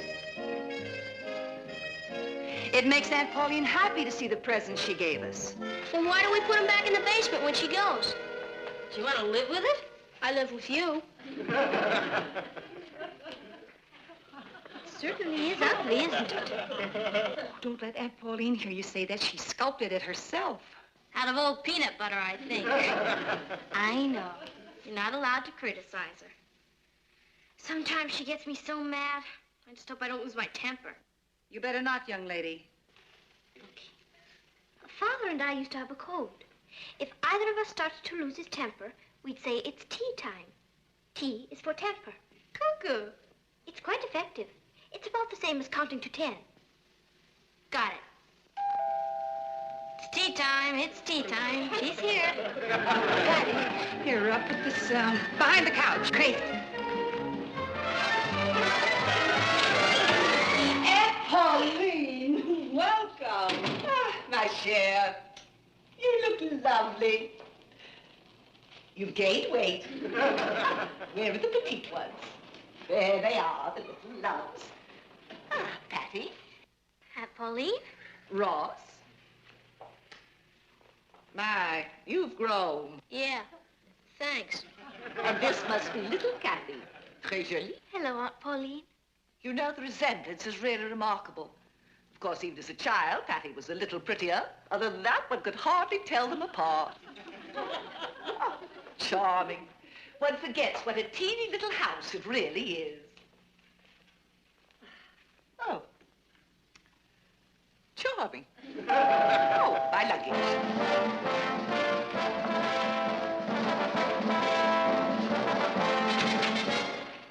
Just set it right there, Arthur. Kenna didn't say anything. Oh, it's going to be so nice to be in a real home again. Hotels are so outrageously cher. That means expensive. Yes, I know. J'ai étudié à la Sorbonne, quand mon père travaillait au journal à Paris. I loathe show-offs. I'm afraid with all that luggage, I'll have to have the large bedroom. I hate to put you and Martin out, dear. Oh, don't worry about it. We'll move into the girls' bedroom. And we can move to a hotel. You'll move into Ross's room. And I'll go to camp. You'll sleep on the sofa. That's all, thank you, Arthur. Shoo. This is Ding Ding, isn't she, dear? She's lovely. Isn't she sweet? I got her in Antibes. That's north of Nice. Isn't it south of Nice? You dear child. You really are quite a lot like your father. I'm afraid for you to put her down. I'm a little bit worried about Tiger. Tiger. Oh, get that beast out of here. He lives here. Don't tell him to get out of here. Tea time. Put Tiger on the patio. We'll figure out something. Come on, Tiger. Come on. Be a good boy. Tiger. Hello, Via Shoo-Shoo. Don't be afraid, darling. Your mommy will take care of you. Now, children, go quickly, quickly. Get your presents. They're all marked. They'll have your names on them. Go along. Oh, come, my love. Yes. Now, here's a good place, little Ding Ding. There we are. Yes. Of course, it's not what you're accustomed to, darling, but you'll be all right. Oh, my lovely statue. Oh, I'm so glad you appreciate the beautiful presents I brought you. Well, come along, children. Come on, open your presents. This time I've outdone myself. I brought a glockenspiel for Martha. This is my musical year. Oh, you can't imagine how heartwarming it's going to be to think of you all sitting around the fireplace here playing when I'm far away. Oh, I'm afraid I didn't bring anything for you, Kathy. Oh, I don't mind. Kathy plays a wild piano. Well, I'm surprised you ever had the time to learn the way your father drags you around the world. Well, that wasn't Father's fault. When you are a foreign correspondent, you must go where they send you. Why don't I get on with dinner? I have a wonderful roast in the oven. Just take it out. You're not to lift a finger. I'm going to do the cooking. Oh, that's very sweet of you, Aunt Pauline, but No, don't thank me. Only keep the maid out of my way. We don't have one. Oh, well, de nada. The kitchen is out of bounds for you, Natalie. Now, while I start cooking, why don't you go and take your things out of my room? And take these along with you. Now, Come on, children, come on. Patty, I want you to go to the grocery store for me. I'll make you a list. And Ron, come on, I need something from the drugstore. And you too, Kathy, come along. You can help us. It's tea time. It's tea time. Hi, darling, I'm home. Aunt Pauline arrive? Like a tank battalion. Going out? Don't tempt me. Oh. Where is she? In the kitchen, cooking dinner. My kitchen is out of bounds to me. Aunt Pauline is cooking dinner? She insisted. Do you know, that's rather sweet, really. She's starved for a home of her own, so she's trying to make this her home. She's doing a bang-up job. Our bedroom is out of bounds, too. What? She's in, we're out. You mean she's moved in here? That's right. Oh, now, wait a minute. If she thinks she can come in here... Martin, you said it yourself. Aunt Pauline doesn't have a home of her own. We're all the family she has. We can't be mean to her. Ah, Martin. Hello, Aunt Pauline. I'm sorry I wasn't here to meet you. Oh, well, I assumed you were detained on urgent business. Well, yes, as a matter of fact, You're thin. Natalie isn't feeding you properly. Oh, of course she... Well, I'll take care of that. I've always been a wonderful cook. But on this last trip to France, I realized that I knew nothing. Rien. Wait until you taste this dinner. I'm ready. I'm starved. Isn't there any way that you can hurry her up? She won't let me in the kitchen. Maybe she doesn't want you to steal any of her favorite recipes. Do you remember those crepe Suzette she made last year? They were marvelous. Here we are. You'll see. The good things in life are always worth waiting for. I'm so hungry I could eat a horse. That won't be necessary, young man. Looks delicious. What is it? Beefsteak. I love beefsteak. Oh, well, these are especially good. You really will love these. Now, go ahead, everybody. Eat your heart's content because there's plenty more in the kitchen. Enough for seconds and even thirds if you want them.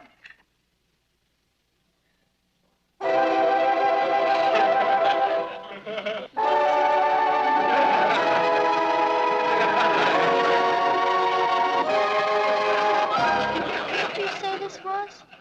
Beet steak. Beet steak. Yes. Isn't it delicious? And for dessert, I'm making a walnut souffle. Come along, come along. Eat it, it's delicious. Waste not, want not.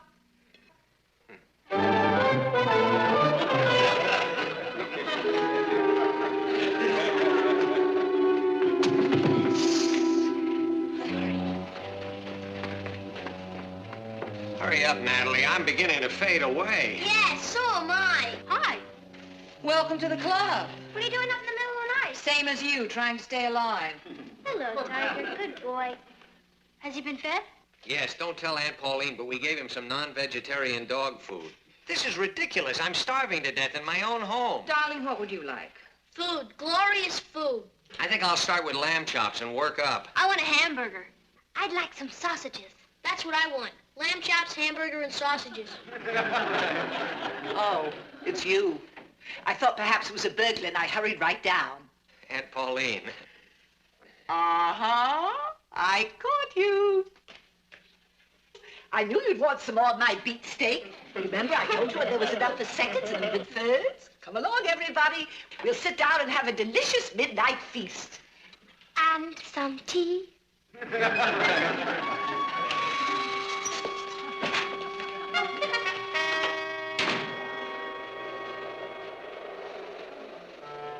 Anybody home?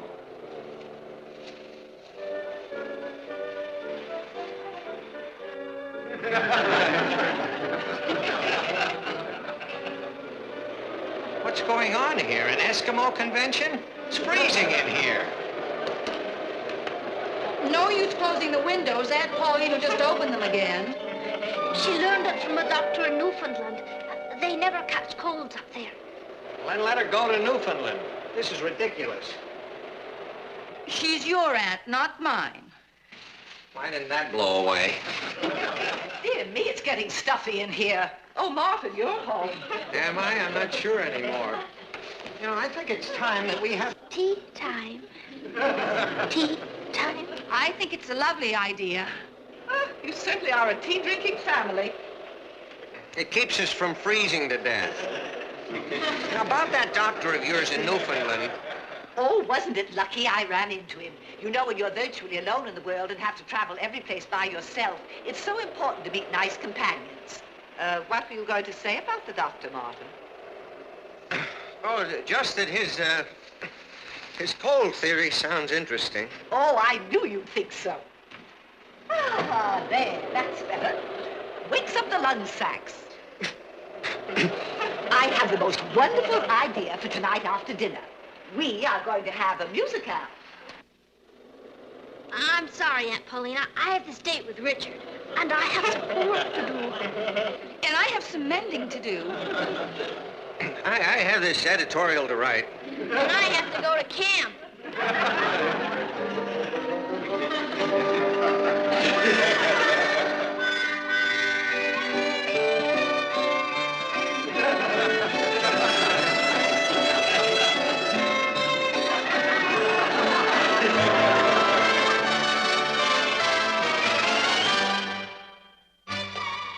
Thank you, Kathy. I told you to leave the dishes for me later. Oh, there weren't very many, Aunt Natalie. I'm going out shopping. What would you like for dinner? Carrot steak or spinach pie? I think I'd like... I know. Neither would I. It won't last forever. I know she's difficult, but she's our only aunt, and we can't turn her out, can we? Or can we? Notice that most of Uncle Martin's conversation the past few days has consisted of tea time. She's quite a woman. I'm really very fond of her. Father has talked to me about her for so long, and yet there is no real way to prepare one for Aunt Pauline. You miss your father, don't you? Very much. In a way, having Aunt Pauline here makes me feel that Father is closer. I mean, she is part of his family, isn't she? I think I'd like spinach pie for dinner. You know something? I not only love you, I like you.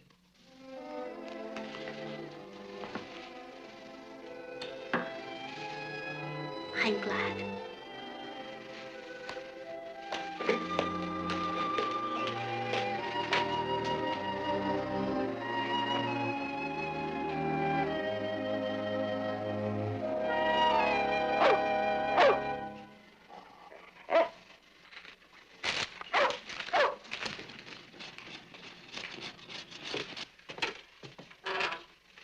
There you are, Tiger.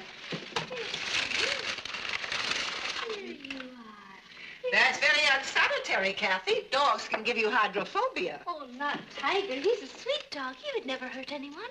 You're an argumentative child, aren't you? I don't mean to be, Aunt Pauline. I'm sure you don't. It's just the way you've been brought up. Or should I say the way you haven't been brought up?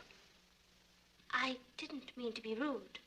The one thing I will not tolerate is insolence. But knowing your father, I'm not surprised.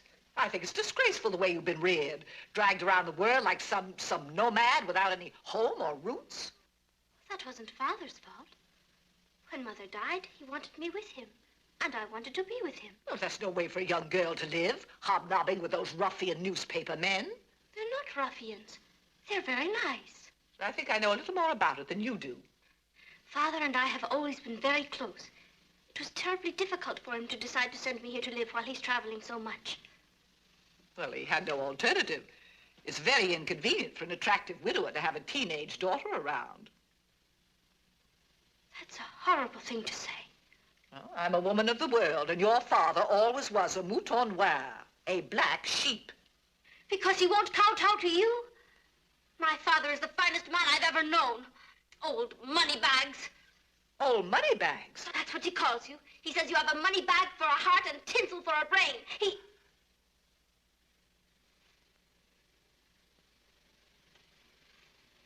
I'm sorry. I should never have said that.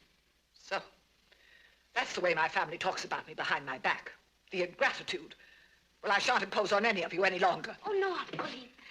I'm terribly sorry. You can tell Martin to send my things to the Hotel Mallory. But...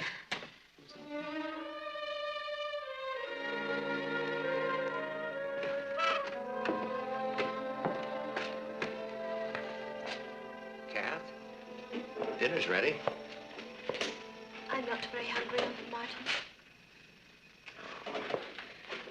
blame yourself for what happened, Kathy. She had no right to attack your father. And I had no right to be rude to her. I simply lost my temper. I was horrible, Uncle Martin. Wish I'd been here. Where will she go? Mexico City, I suppose. Now, don't worry about it, Kathy. She's pretty tough. She'll be back next year. No, she won't. She's terribly proud. She meant what she said. We'll talk about it later. Come on, have something to eat. You'll feel better. Aunt Natalie fixed some stuffed veal chops. Real veal. Would you excuse me? I don't care for any dinner.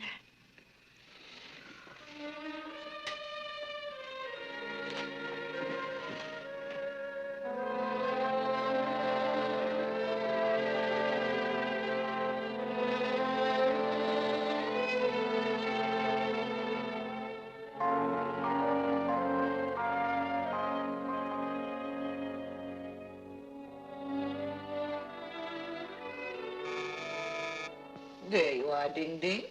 There's your dinner now. Come in.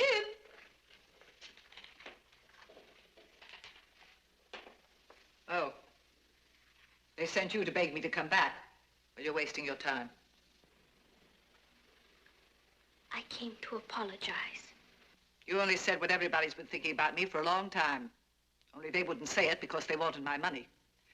But I have no intention of being the family joke. Please go.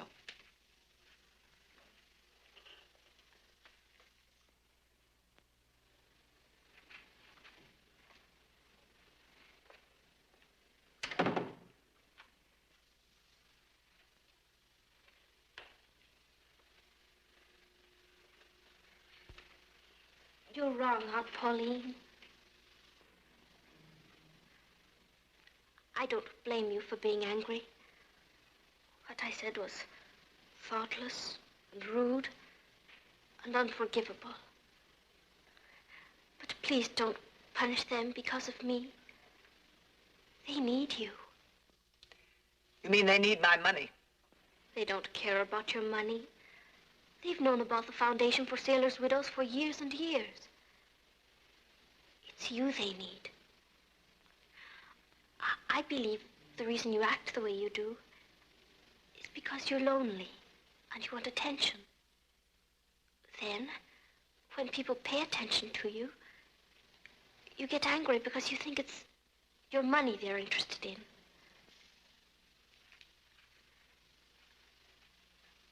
You're not the easiest aunt in the world, but you're all we have. We love you, and we need you, and you need us. Won't you forgive me?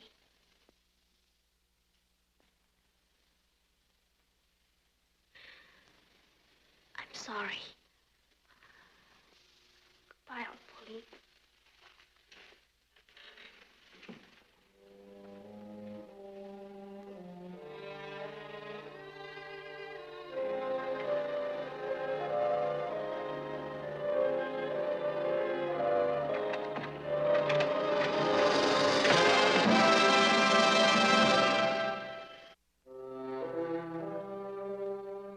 Things sure are quiet around here without Aunt Pauline.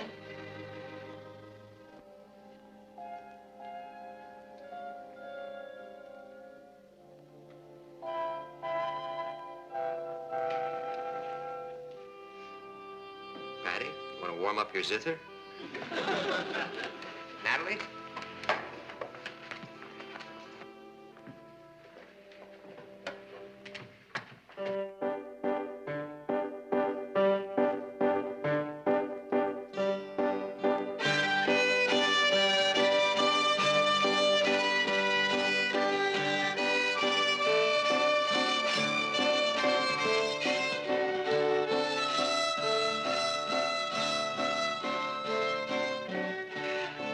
That's terrible. What's the matter with all of you? Where's the rhythm? You have no sense of rhythm.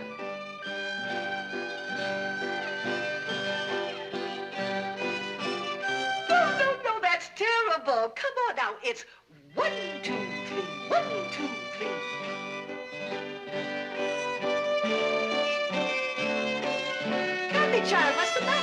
Don't you know the difference between a B and a G flat?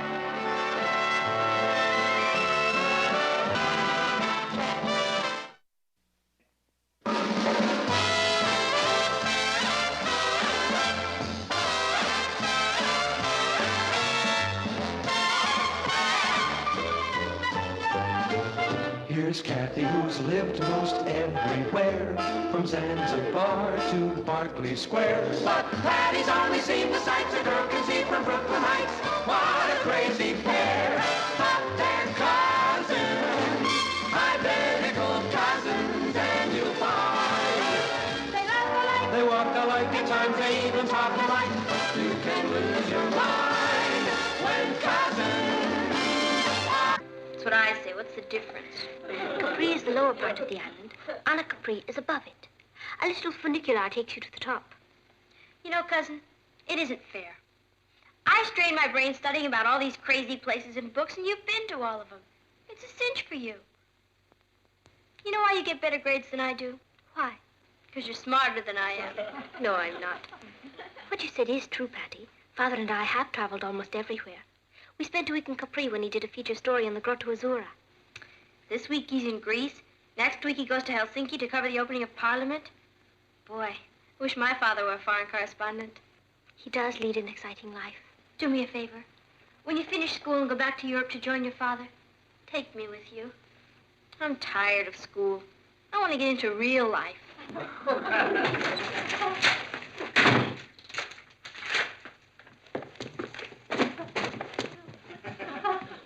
Expecting an Indian raid?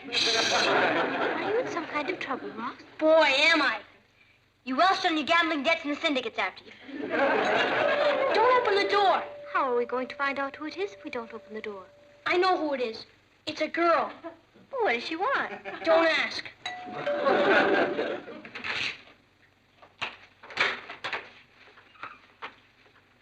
Hello. Hello. Is Ross at home? I think so. I'm Nicky Lee Blake. How do you do? I'm Ross's mother. I knew you must be. You have the same warm eyes.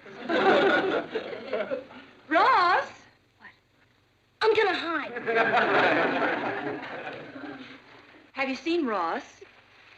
Yeah, not in the last few seconds, Aunt Natalie. He must have gone out again. He's very shy. I think it's just dark. Ross, shy? You're new around here, aren't you? Yes. We moved up from Virginia last month. I'm Nicky Lee Blake. Why, you must be Ross's beautiful sister, Patty. Well, Ross is finally acquiring some taste.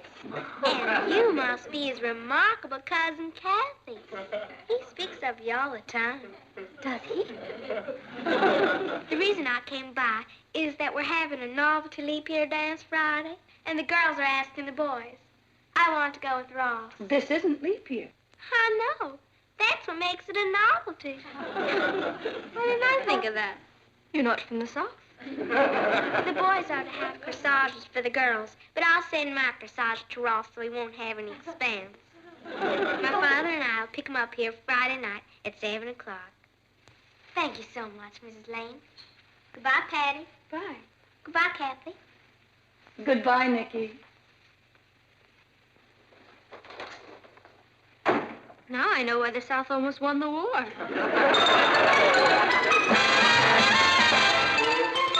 Meet Kathy, who's lived most everywhere, from Zanzibar to Berkeley Square. But Patty's only seen the sights a girl can see from Brooklyn Heights. What a crazy pair, but they're cousins, identical cousins all the way. One pair of matching bookends, different as night and day. Where Kathy adores a minuet, the ballet russe, and crepe Suzette. Our Patty loves to rock and roll, a hot dog makes her lose control. What a wild duet, still they're cousins, identical cousins, and you find they laugh alike, they walk alike, at times they even talk alike. You can lose your mind when cousins are two of a kind.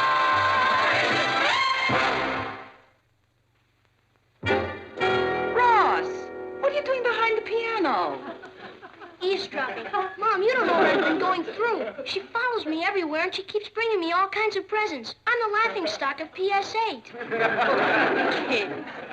Come on, Kath, I'll play you a game of darts. All right. Hello? Yes, this is Mrs. Lane. Oh, hello, Mrs. Blake. Yes, Nicky Lee just left. The dance Friday night? Well, I'm afraid Ross doesn't... A charity dance? A charity dance for orphan children. The school is sponsoring it?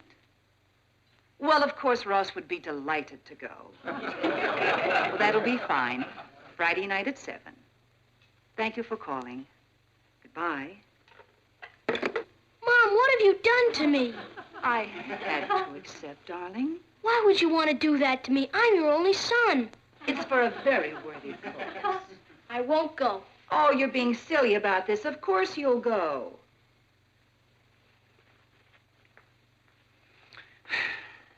Watch this one. Patty, can I talk to you for a minute? You're in trouble. You robbed the bank, the police are hot on your trail, and you want me to hide you out. He's in here, officer! I want you to talk to Mom and get me out of the dance Friday. You mean that's really bugging you? You're afraid. Afraid of a little girl. Boy, I've waited a long time for this. You mean you aren't going to help me?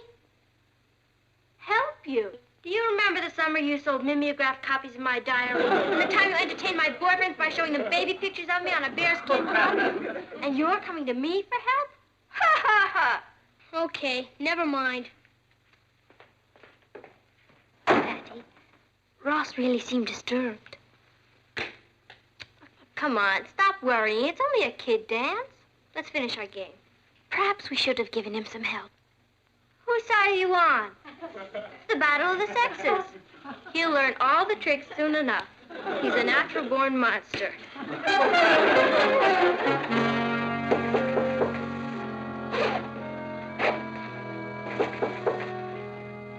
Come in.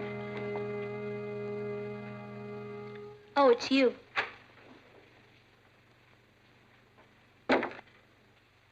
What are you doing? Running away. Do you want to come with me? I can't. I promised to go to a movie with Craig Saturday. Are you running away because of the dance? You bet I am. I'll send for my ham set. Don't let Patty touch it. Ross? Why are you so afraid of girls? How do I know? I'm not a psychiatrist. I'm just a scared kid. Afraid of me? I'm a girl. You're only a cousin. You don't have designs on me. I'm sure Nicky has no designs on you. She seems very nice. All you have to do is take her to the dance and bring her home, and that's the end of it. No, it isn't. That's only the beginning.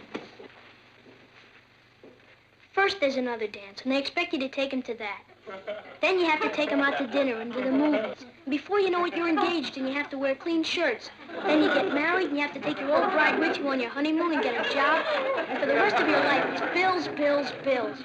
Kathy, I'm not ready to get married. No one said anything about marriage.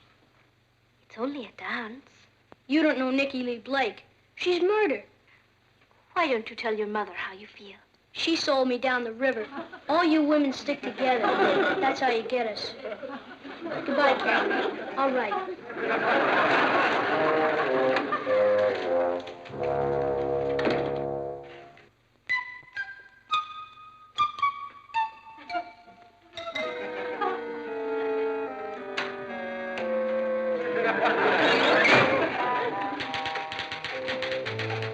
Dad, can I talk to you for a minute? Yes, certainly, son. Okay. I'm having girl trouble.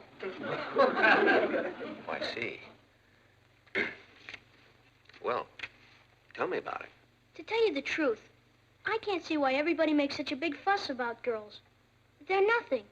I mean, they don't do anything. They're terrible at games. They're either crying or giggling all the time, and they play with dolls.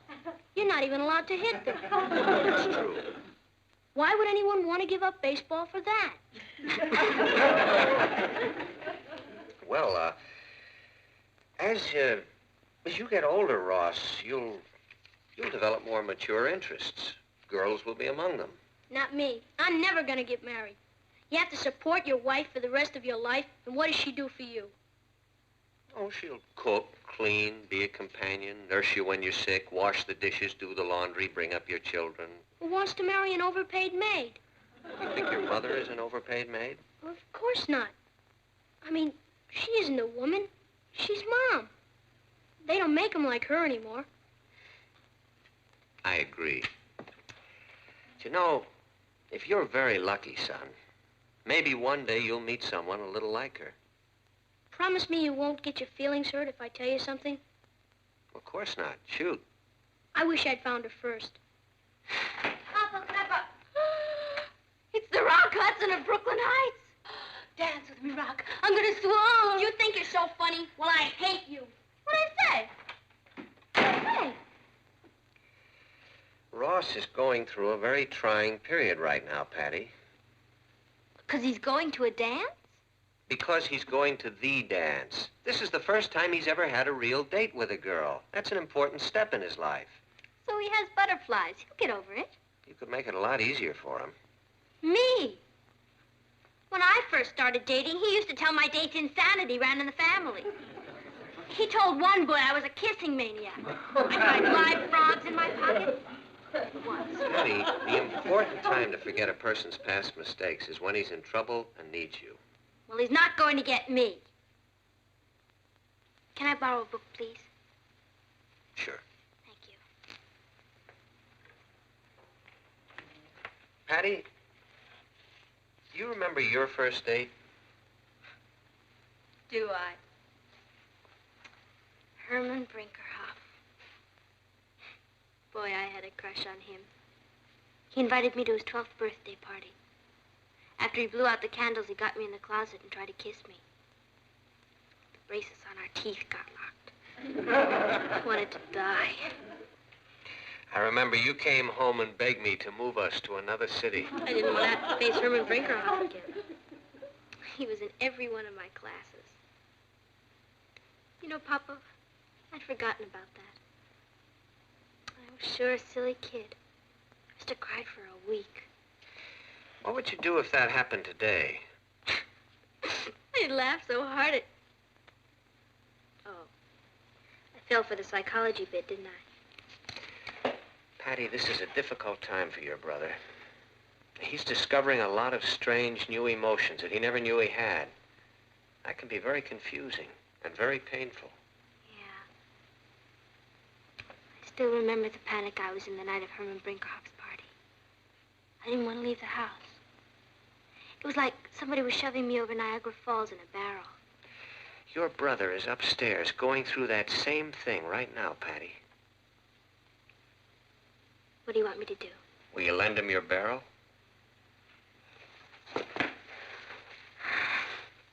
He doesn't deserve you. Neither do I. Well, if he has to go over the falls, I guess we might as well see that he has a comfortable ride. Right. Patty? Thanks.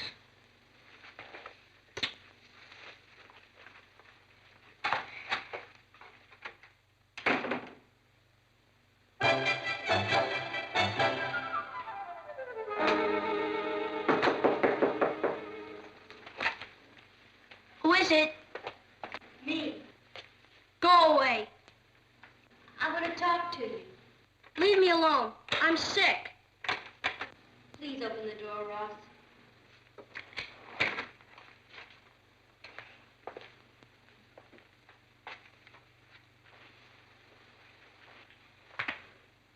What's the matter? I keep having these dizzy spells. If I could stay in bed for a week, I'd be fine. You're scared about Friday night, aren't you? Of course not. What's Friday night? There's nothing to be scared of, Ross. I don't know what you're talking about. Everybody has to go out on a first date sometime. Why? I don't know. It's just part of the birds and the bees bit. Why can't everyone just leave me alone? It's fun once you get used to it. Nikki seems like a very nice girl. They'll have to drag me all the way to the dance. I was scared stiff on my first date. I didn't have anybody to help me. You've got me. What good are you? Girl, if you're going into enemy territory, you should have a guide. Do you mean it? What do you think big sisters are for? Well, to tell you the truth, I am kind of scared. I mean, Nicky thinks I'm kind of a man of the world. And actually, I haven't had much experience with girls. I won't know what to do with her. It's simple. You'll dance, and you'll talk. Can you dance? No. Can you talk? No. That's hopeless. What do you mean, hopeless? Before you can count 1, 2, 3, you'll be acting like Cary Grant. 1, 2, 3. 1, 2, 3. Good, you've got it. You're a natural-born dancer. But I only know that one step. Am I going to stand there all night and do that step? You won't be dancing all night. You'll eat and talk. I know how to eat, but what'll I talk about to old Nicky Lee Blake? The first thing you have to do is stop thinking of her as old Nicky Lee Blake. She's a very cute little girl, and she likes you. Okay, let's practice conversation, okay? Kathy, you go out and be Nicky. All right. Here we are at the dance, and here's pretty little Nicky. Hello, Ross. Hi, Kathy. I'm Nicky Lee. Oh, hi. Oh, that'll sweep her off her feet. Can you put a little more enthusiasm into it? Hi. This certainly is a nice party, isn't it? Yeah. I love to dance, don't you? Yeah. Have you lived here all your life? Yeah. Did I do something wrong? Well, you're laying there like a lump of wet concrete. Haven't you got anything to talk about? It's no use. I'm not a ladies' man. Now, let's try it again. The big secret in being popular is to make your date feel you're interested. Okay? Now, ask questions. Go ahead. Say, what do you think of the Mets this year? I thought you'd try a more general question. What kind of ice cream do you like? Maybe we could get a doctor's certificate saying you're sick. Okay, come on, we'll try it again.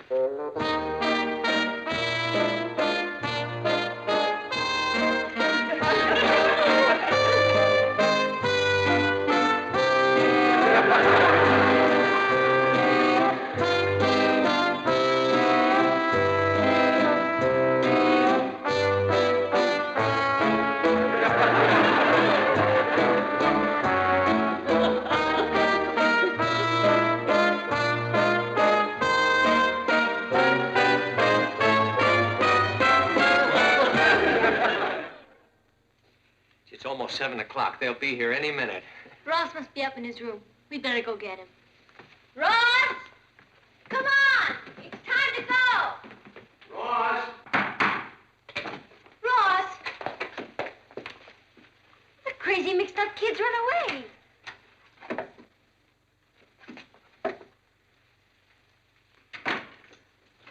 Come on, out! Come on! Let me go! Let me go! Get him! Ross, what were you doing under there? I lost one of my marbles. What an opening. Look at what you've done to your nice new suit. Mom, feel my forehead. I have a high fever. He does feel a little warm. That's war nerves. Son, pull yourself together. Nicky's going to be here any minute. I can't go. You're not going to chicken out now after all the work we've put in on you. I just can't do it. I tried. Honestly, I tried. Son. Please, Dad, don't make me do it. I don't need girls. When I grow up, I'm going to be a real estate salesman. You know, it wouldn't be so bad for you if you just faced the music. They're here. Let's go. Come on. Let's go see Nicky. Come on. You don't understand. I have this terrible headache. Ned, I won't ask you for another favor. Please? Will you stop acting like a baby? It's only a party. I'll give you all the money in my bank if you let me go. That's over $50. Will you cut it out? You act like you're going to your execution. I forgot how to bow. Please, let me go upstairs and practice. No. Well, Good evening, Nicky. Good evening, Mr. Lane. Good evening, Mrs. Lane. Good evening, Nicky. Daddy's in the car. Is Ross ready? I can't go. I'm sick. What's the matter? I think it's pneumonia. Oh, I'm so sorry. Have you seen a doctor? You don't seem to have any fever. That's the trickiest kind. Hey, that's a pretty dress. I'm sorry I have to waste it. That's the bravest thing I've ever heard of. Here you are, dying of pneumonia, and you're worried about me. Well, that's the way I am.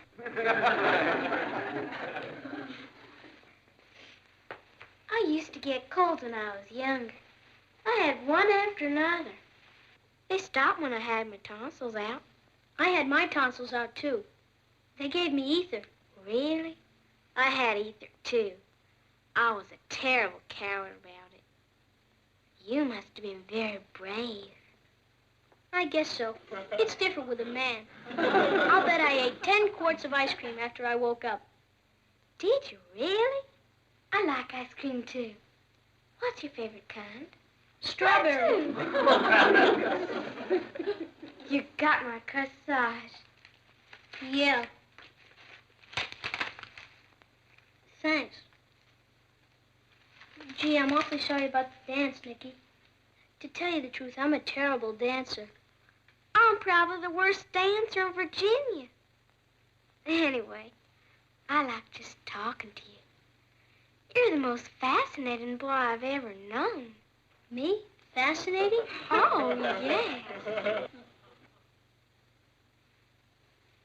Well, I feel better now. I guess Nicky and I will be going to the dance. Well, that's fine, John. Have a good time now, son. Thanks. You know how these old dances are. Have Ross show you some of the new steps he knows. What new steps? Oh, just some of the very newest dances I picked up. I'll teach you if you're interested. I'd love to. Well, shall we go, Nick? We'll probably be late. Don't wait up. Good night, everyone.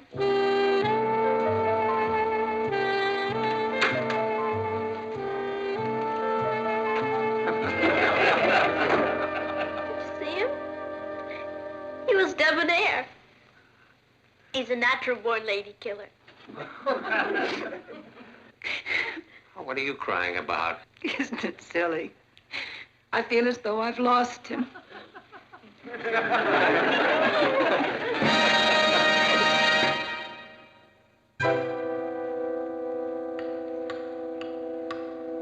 That dance can't still be going on. They said he'd be home by 10 o'clock. Something must have happened to him. Martin, it's 5 minutes to 10.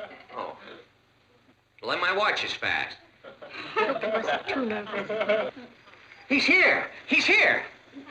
Martin, let's not all descend on him like a bunch of mother hens. What are you talking about? I was just going to bed. Night, girls. Night, Papa.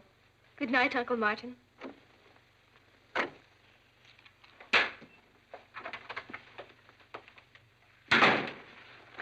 Thank you for a lovely evening, Ross. It was nothing. You made it perfect. You're the best dancer I've ever seen. You make my sister Patty look like nothing. Do you want to go to a movie Saturday? There's a new Western. I love Westerns. We'll go Dutch. Mother would like you to come to dinner one night next week. Great. And you come over here for dinner. Do you believe it? Well, Father's waiting. Good night, Ross. Good night, Nicky.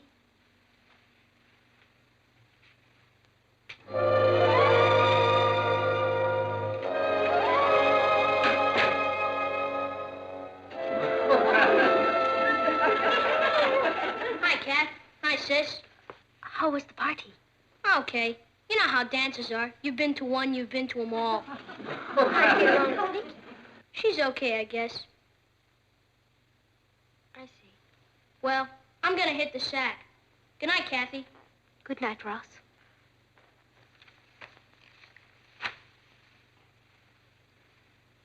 He didn't mean any of that, Patty.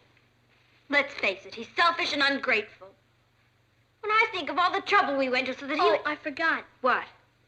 Thanks for the greatest evening I've had in my whole life.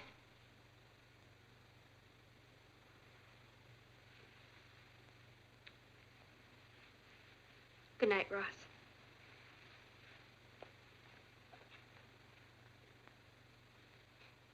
Men, what are you going to do with them? Let's go to bed.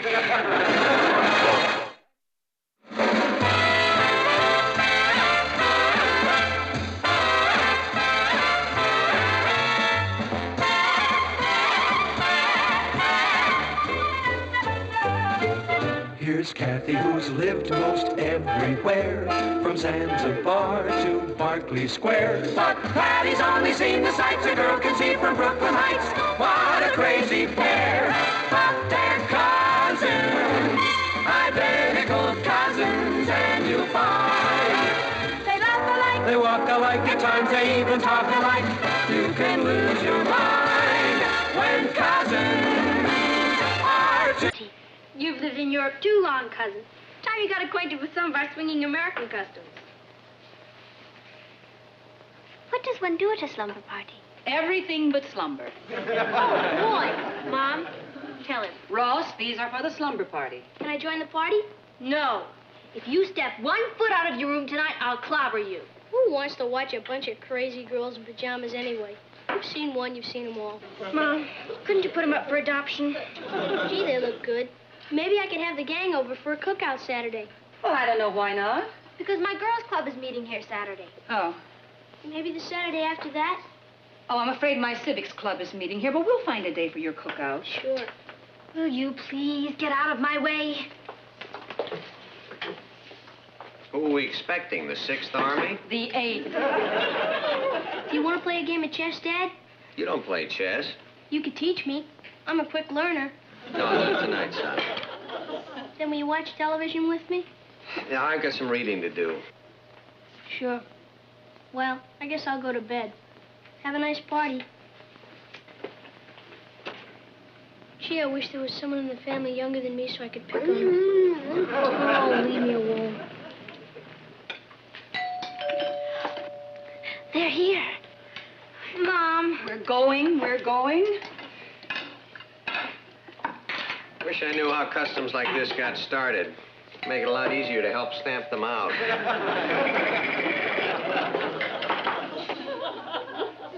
I've heard of camping out, but this is ridiculous. Oh, come on, older generation. Well, we made it. Is there anything to eat? Stow your gear and we'll go up and change.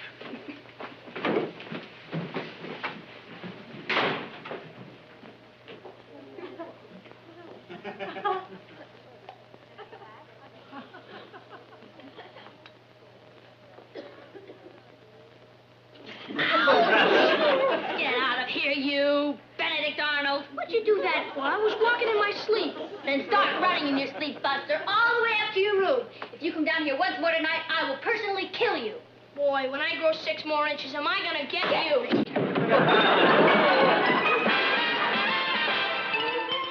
Meet Kathy, who's lived most everywhere, from Zanzibar to Berkeley Square.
You hold the beast at bay till we get these birds' nests out of our hair.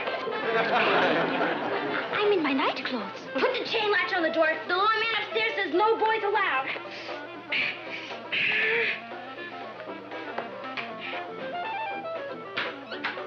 Hiya, Kathy. I'm sorry, Richard. I can't let you in. Yeah, I know, but I'm already in. Where's the goon squad? The what? The Phillies, up at Dreamsville, the girls. Oh, they'll be here in a second. They had to get some things out of their hair. As long as it's not us. Greetings, monsters. It's the Wolf Pack. So toss us our little Red Riding Hood, wench. Down, Fang. You can't turn us out like this. It hurts us worse than it hurts you. Good night. Don't think it hasn't been fun. Don't be hasty, girl. The night's still young. Yeah, so are we. And that's what the lawn man upstairs says, and that's why you have to leave. Bye. Whoever thought of boys must have made $1 million. Then somebody came along and thought of girls. Think of the money there must have been in that.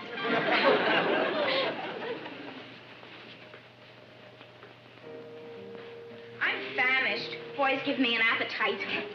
Do you think our parents ever went to slumber parties? They didn't have them in medieval times. Can you picture our history teacher at a slumber party? Oh, Tuttle the Terrible. I can't picture her doing anything. She was born an old maid. The trouble with Miss Tuttle is that before she gets through with it, she makes certain that history is dead. Miss Tuttle could make Roman history sound a little more interesting. I mean, she was there. Hey, you know who's a snap? Mr. Henderson. Give him the big toothy one, and it's an automatic B at least. Oh, I wish those boys didn't have to go. Speaking of boys, how about that absolute dreamboat in our chemistry class? That new boy, Paul Martin? He's really off time. But you have Richard. Oh, Richard's all right. But Paul has that certain something that Richard hasn't. I know, a new car. No, it isn't that. I mean, Paul seems so worldly. Wonder what it'd be like to kiss him. Why don't I find out and let you know? Maybe I'll find out for myself. Say what? Me, Natalie, are you awake? Yes, are you? No, I'm talking in my sleep. Do you know what time it is? Don't tell me. It's 3 o'clock in the morning, and those kids are still awake down there. Well, of course, they're having a slumber party. Somebody must explain that to me sometime. Do you remember the block parties we used to have when we were kids? That was different. Oh? Oh, I was expected to be asleep by 3 o'clock in the morning. Don't you think we're being too permissive with Patty? Of course not. I told her she couldn't have a slumber party.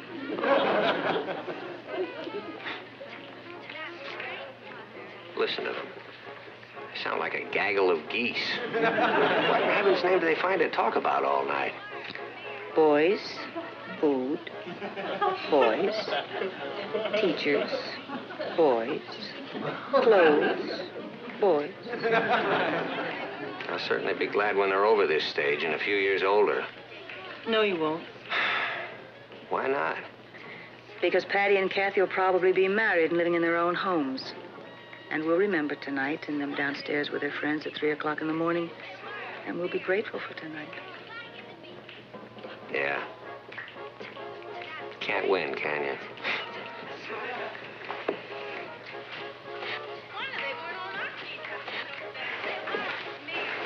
Good night, dear. You want to bet?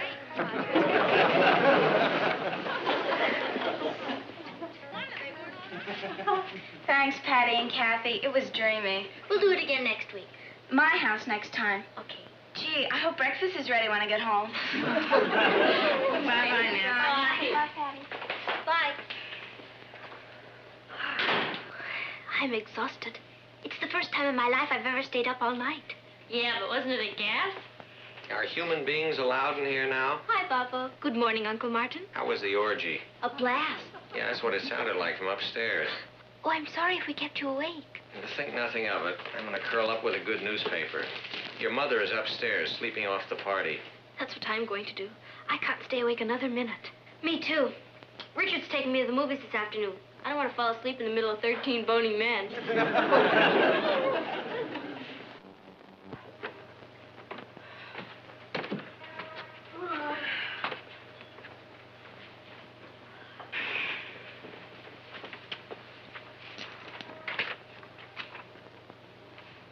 You know who's a snap? Mr. Henderson. Give him the big toothy one, and it's an automatic. Be at least. The trouble with Miss Tuttle is that before she gets through with it, she makes certain that history is dead. Why, it's exactly what we said last night.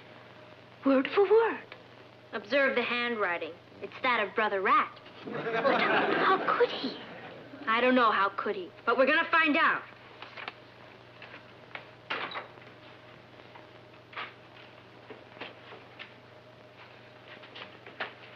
He's escaped. Come on.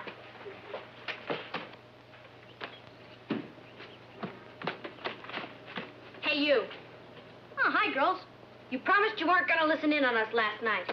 Who says I did? I hand you Exhibit A, and here is Exhibit B. I wasn't sure whether to write that or that new boy, Paul Martin. He's really all-time. Keep talking. Oh, Richard's all right. But Paul has that certain something that Richard hasn't. And you can stand here and tell us you weren't listening? Yep, that's what I'm doing. Standing here and telling you I wasn't listening. Then how? Remember the tape recorder I got for my birthday? You taped that conversation? There's some real juicy stuff on it. I like the part where... Never mind.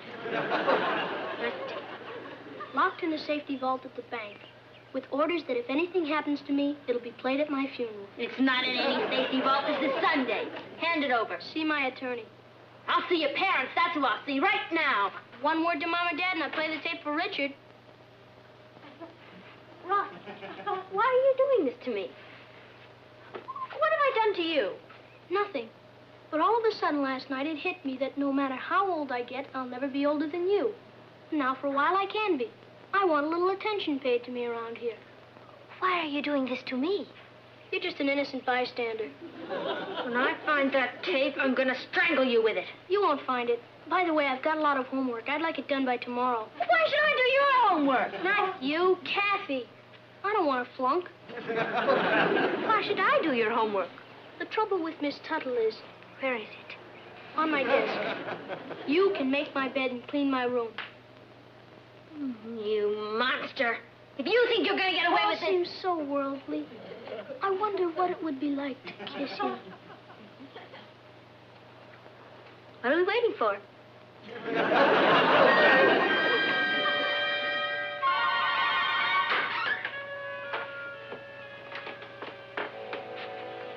Hi, Richard. Hey, you're not even dressed. I can't go to the movies with you. What's the matter? You sick or something? Not exactly, but you're warm. The family ground you?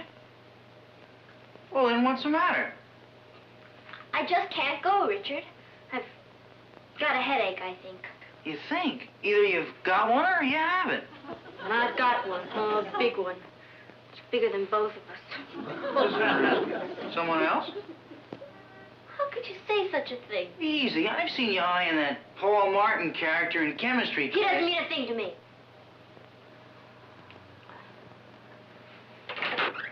You go on to the movie, Richard. I want you to enjoy yourself. Enjoy myself? Go to a movie alone? I'll never understand women if I live to be 30.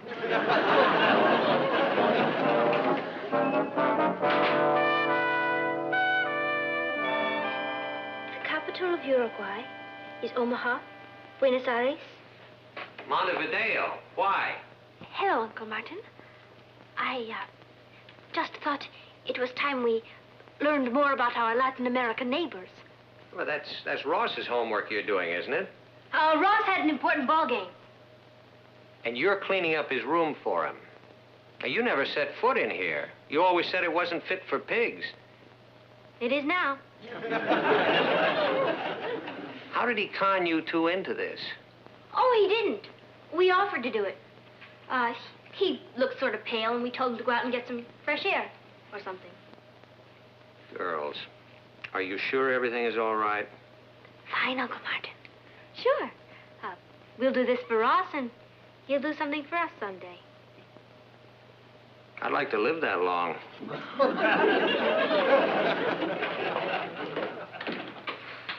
We must be more careful. Yeah. Listen, I've got an idea. You take this side of the room and I'll take that side. That tape has got to be here someplace.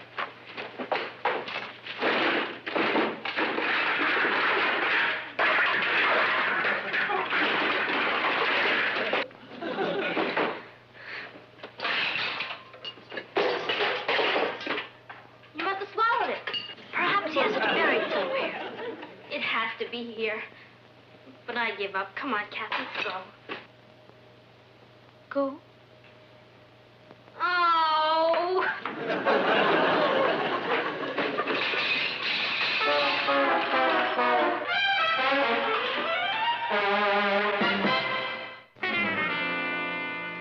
Martin, there's something funny going on around here. I know.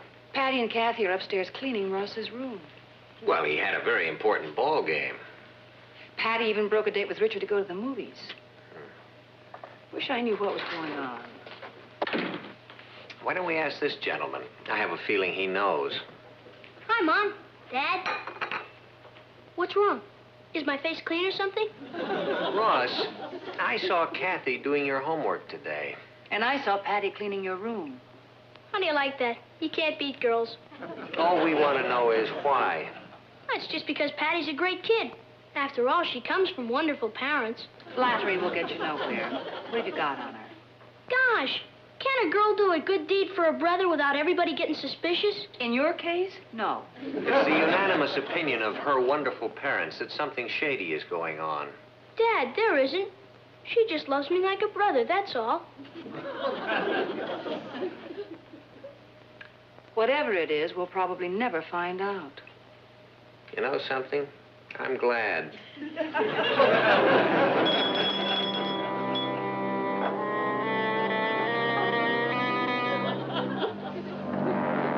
Thanks. You may leave.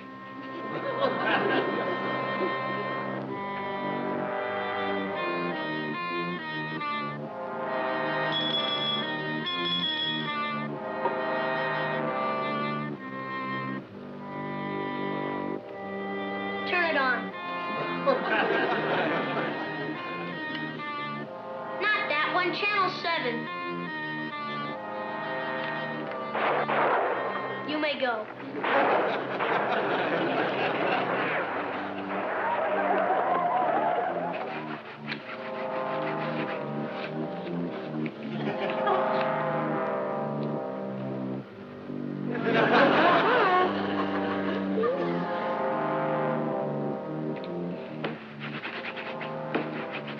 Dear Daddy, the other night I went to my first slumber party. At a slumber party, you don't sleep. Don't ask me why.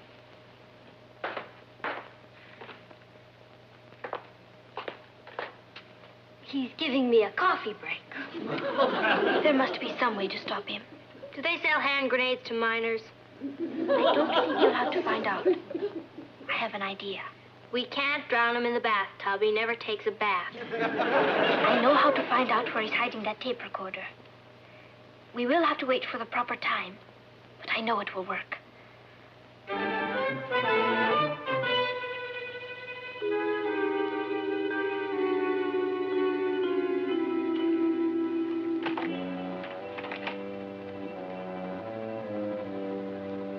Could I please speak to Paul Martin?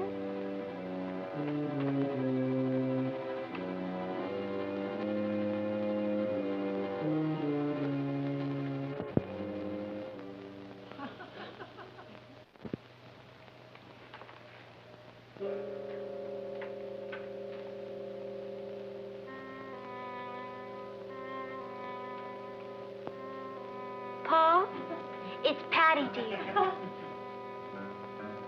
Oh, no, I'm sure Richard doesn't know anything about it. Oh, same meeting place? That's wonderful. He'll never find it. Paul, you really do? Well, I feel the same way about you, too.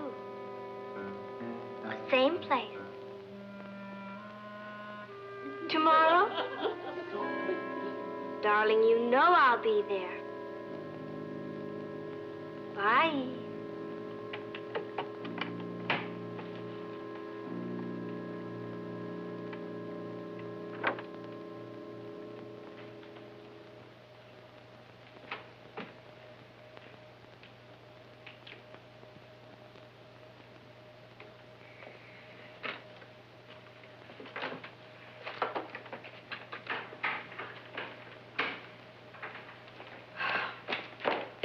Here is his secret weapon. Thanks, Kath. The reign of the little king is almost over. I shall summon His Majesty. Ross! Ross? Patsy would like to talk to you a moment. What does she want? I'm watching television. I don't know. She said it was important. What is it? Come over here where we can't be heard. Listen, I'm worried. Mom and Pop are beginning to wonder about all the service you're getting. So what? What they don't know won't hurt them. What if they find out? Why should they? I fool them all the time. Oh, do you really? Are you kidding? I can wrap them around my little finger anytime I feel like it. You can? How? There's nothing to it. If I want something from Pop, I tell him how great his editorials are. But you really think so, don't you? Who reads them? How do you handle your mother? That's easy. She eats up flattery. She comes down in the morning looking like a mess. I tell her how beautiful she is and the world's my oyster. Well, if it's as easy as all that, I guess we don't have to worry. All you have to worry about is me. By the way, I'm running a little short of my allowance again. I'll take care of you. I knew I could count on you. You certainly can.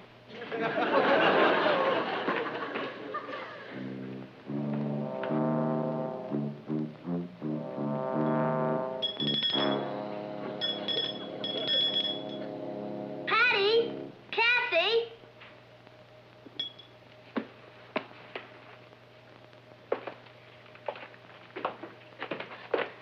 Hey, didn't you hear the bell? Sure, we heard it. Well? We have something for you to hear. There's nothing to it. If I want something from Pop, I tell him how great his editorials are.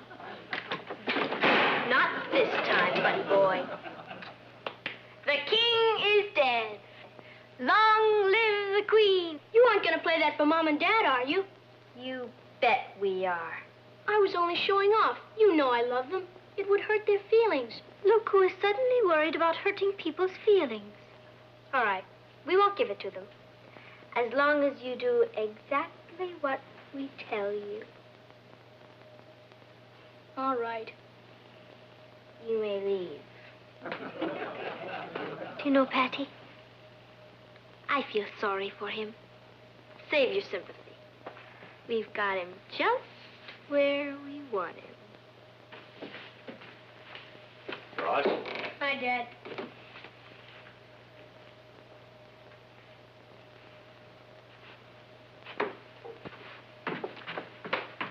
Do you know what it's going to mean, having our own private slave? He'll do our chores, run our errands. Hi. Oh, hi, Papa. You two seem very happy. We are, Uncle Martin. You know, Ross doesn't seem very happy. I'm worried about him. Oh, don't worry about Ross. We'll take care of him. I have a hunch that he feels he's being neglected. I promise you, he's not going to feel that way anymore. Good. I know sometimes he's inclined to show off a little bit, but that's the only way he can fight back. Fight back? Well, being the youngest member of a family can be very painful, particularly if you're a sensitive boy with an older sister. Now, we all get so busy with our own problems sometimes that we forget how important Ross's problems can seem. But all he's looking for is love and recognition. Well, he gets plenty of love, but I'm not sure we've been giving him enough recognition.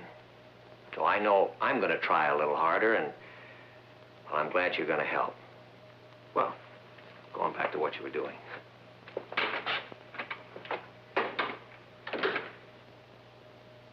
Patty.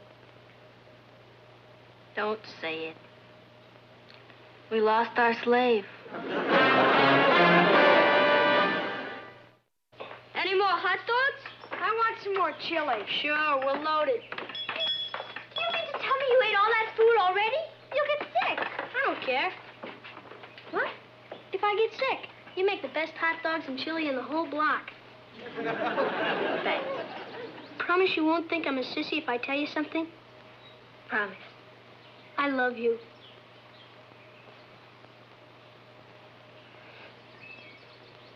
I love you, too. Shh, not so loud. I don't want the guys to hear.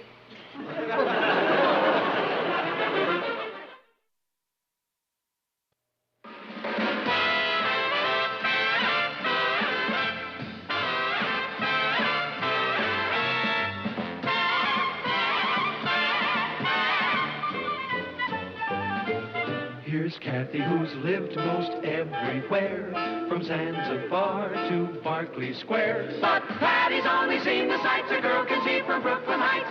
What a crazy pair, but they're cousins, identical cousins, and you'll find they laugh alike, they walk alike, at times they even talk alike. You can lose your mind when cousins. When's the time you've asked me in the last half hour? Here. I don't need a watch. I need a dress. To tell time? To make time with Richard. He was supposed to have picked me up 2 hours ago. Do you know where he is? With Sue Ellen Turner. She has a new evening gown for the Saturday night dance. Richard wouldn't break a date with you. You haven't seen that evening gown.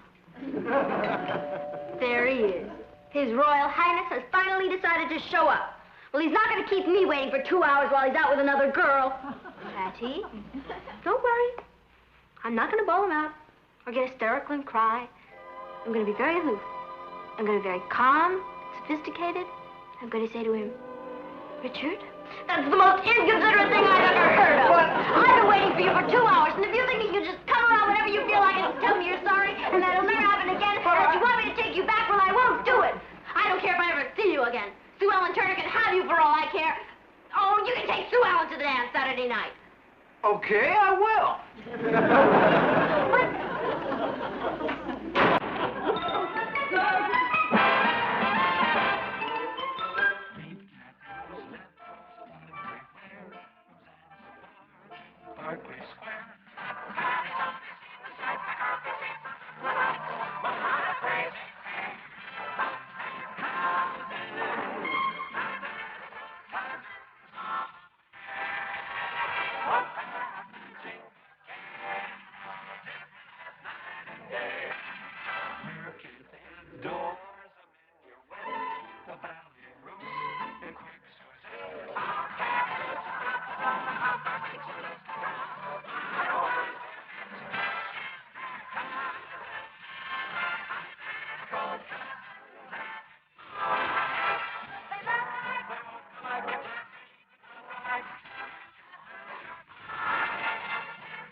Richard again. I can take him or leave him. Then why are you so upset?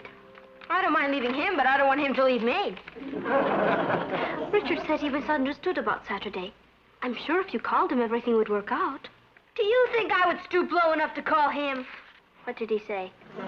He's still taking Sue Ellen. You'd better hurry up, Patty. We'll be late for school. We're having our chemistry final this morning. They can't teach you chemistry in school. Either you have it or you haven't. I haven't. Are you the most popular girl at school? Ha! I can't even get a date with my own steady. Because some blonde comes up with a copy of a Paris original.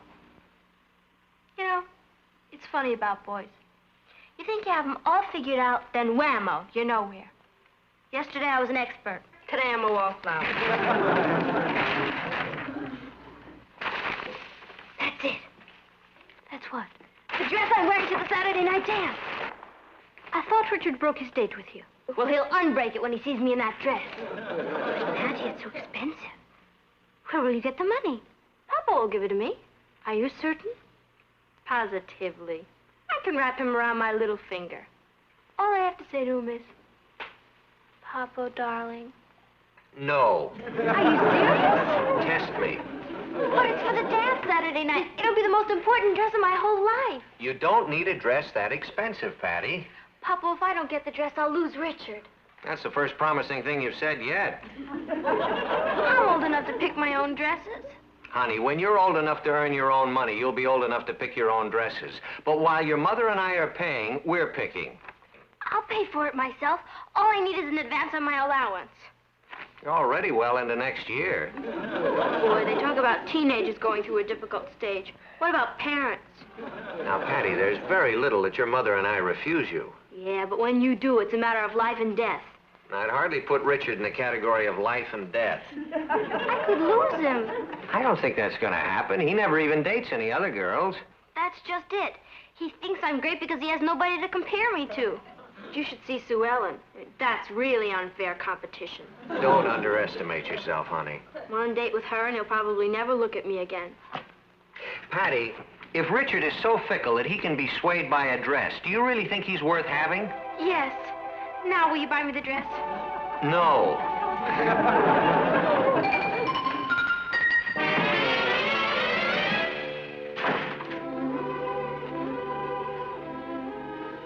But, Patty, your father said you can't have the dress. Oh, no. He said, honey, when you're old enough to earn your own money, you'll be old enough to pick your own dresses. So, all I have to do is think of some business to go into. But you can't possibly earn that much money between now and Saturday. All I need is enough of the down payment. Now, what can I do? You can forget it, Patty. Have you ever earned any money? Sure. I've done lots of things. To wit, what? Well, when I was 5, I had a newspaper stand out front. As soon as Papa finished reading the morning papers, I'd go out and sell them. And I've done some babysitting. Babysitting? Oh, you mean tot tending? When Father had a newspaper assignment in London, I used to do that to earn extra money. Well, babysitting or tot tending, it's no good. You get $1 an hour, but you can go 2 or 3 weeks before somebody asks you to sit. There's no organization to it.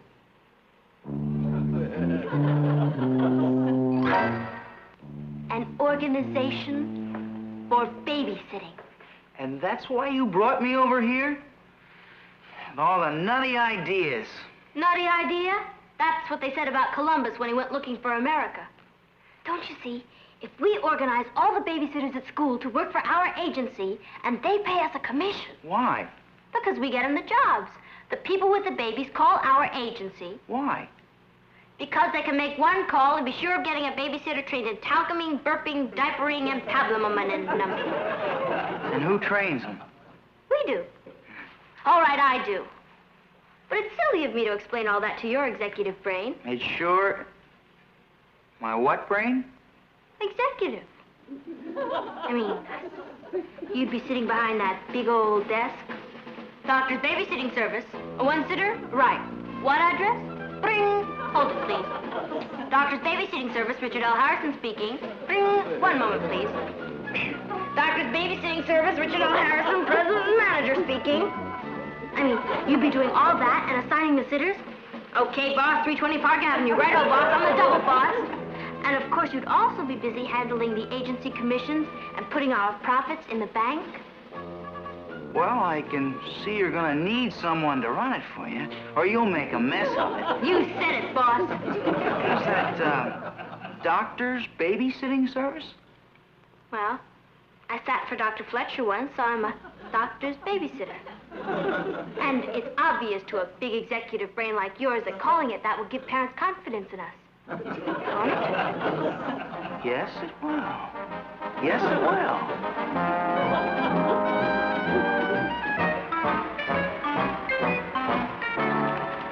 Mom's reading glasses to make me look older and more reliable. Yeah, they do a lot for you.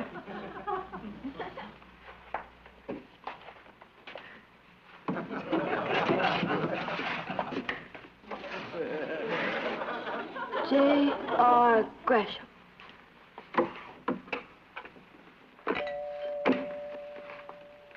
Oh, I'll take that now. Now, what's in it? Baby supplies. Oh, it seems like I should carry it. In the medical profession, the nurse does the heavy work, not the doctor. Oh, listen now, don't you tell those people I'm really a doctor.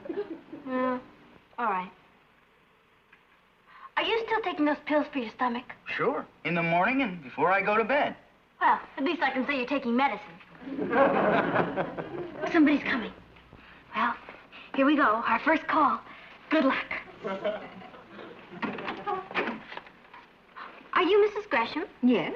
Do you have a child who sometimes needs the services of a babysitter? Well, I do have a 5-year-old boy, but when we want a sitter, we usually phone around and manage to find somebody. Thank you. Oh, my goodness. I dropped my doctor's babysitting service kit, which is full of baby supplies, and which all our sitters carry because we're so efficient at babysitting. I don't think... And if you use our service, you don't have to do all that phoning around. One call to Doctor's Babysitting Agency will bring a qualified, trained babysitter to your door practically before you hang up. If we could step inside and tell you about some of our services, we have a whole gob of advantages. After you, Doc. You seem quite young. You did say Doc. Yes, ma'am. Harrison. M.D.? No, ma'am. Richard L. We call him Doc because he's taking medicine. Really? Oh, yes, ma'am. Night and day. It's my stomach. It's nervous. My name is Patricia Lane. Miss Patricia Lane. I have never married. Well, won't you sit down? At least I can listen to a few of your agency's gobs of advantages. Well, our biggest advantage is that we can always keep an eye on everything. Are you all right? Yes, ma'am. I was just so interested in telling you about our agency's advantages, I didn't see the little old chair. Our other advantage is that all our babysitters are trained in baby care. Well, that is an advantage. Not only are they trained, but wait till you see the kit. Each of our cities carries this Doctor's Babysitter Services baby service kit. It's very complete. Talcum powder, diapers, safety pins, blanket, and wrap. Honey, do you know what those landlords have done? They have arranged to bring up that zoning revision at the council meeting tonight. Can they get it passed? Well, not if we get every tenant in the building down there to protest. And that's what we have to do. Now. We can't leave Edmund alone, and they're the other parents. Wait. These youngsters have a babysitting service. You think they're reliable? Well, they're cute and very sincere, and I'm sure they're a lot more conscientious than the teenage sitters that we usually get. Miss Lane, could you get 5 babysitters here by 7 o'clock? Well, our sitters do have a lot of jobs tonight. 5. Yes, ma'am. Well, you better hurry. Don't worry. We'll be back. Miss Lane, yes? Thank you. We did it. We're in business. You promised her 5 sitters. Now, where are we going to get 5 sitters? Why not? All the kids are in this building. I'll get Kathy. The 3 of us can handle it. And think of the money we're going to make. I wish I really were a doctor. I feel sick. Come on, what can go wrong? I won't know until 7 o'clock. Aren't you ready yet? I'll be there as soon as I can. If I don't post my letter to Father before 8 o'clock, it'll be a day late and he'll worry. Oh, Patty, dear, that's no way to eat your dinner. I know, Mom, but my whole future as a businesswoman and a wife depends on what happens tonight. You don't want me to be an old maid, do you? Where are you going? To work.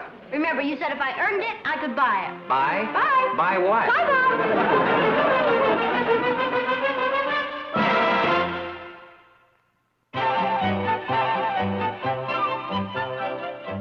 Mom. Honey, the meeting starts in 15 minutes. Oh, come in, Mr. Mickle. Well, we're leaving now, Gresham. I just wanted a word with the sitters. Patty, Richard, this is Mr. Mickle. He's in apartment number 4. How do you do? I want you to treat my little Bobby with care and consideration. Oh, we will, sir. Well, some of the sitters have been prejudiced against Bobby. He's a wonderful, charming, perfectly normal boy. Both his psychiatrists say so. Better get started. I'll be right behind you. Hello, Charlie. Oh, hello, Mickle. Kids, this is Mr. Anderson, apartment number 7. How do you do? Now, listen, I want you to put your best sitter in my apartment, number 7. You see, little Rollo is only 6 months old, and, well, he's just a baby, and he misses us so much, and, well, he cries when we're gone. There, Charlie. Rollo be all right? I promise you, sir, we'll take special care of Rollo. Oh, thank you. In all my life, I've never seen a man so crazy about a puppy. Puppy? Well, I guess from now on, it's Doctor's baby and puppy sitting service. Patty, Richard, this is Edmund. Oh, hi, Edmund.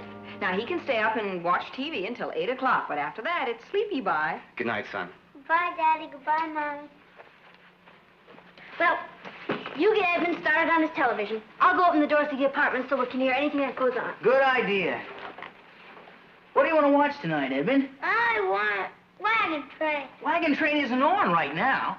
I want Wagon Train. I want Wagon Train. I want Wagon Train. I've already got a problem with little Edmund. Well, change him. I will not. Anyhow, that's not the problem.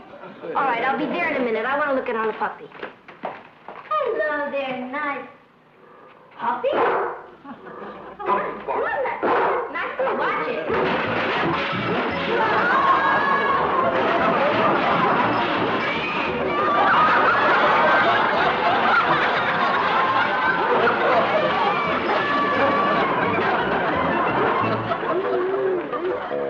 Are you all right?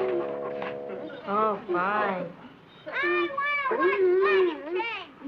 Oh, boy, we gotta do something about that little Edmund. I want to watch Wagon Train. I want to watch Wagon Train. Are you the babysitter? Yeah, I am. Could you come in here, please? Number 4. You know, both his psychiatrists. I better handle it. Oh, no. You take the puppy over with Edmund. After Rollo, anything will be a pleasure. Come on, Rollo. Sweet Rollo. Nice Rollo. I can handle him fine. Come on.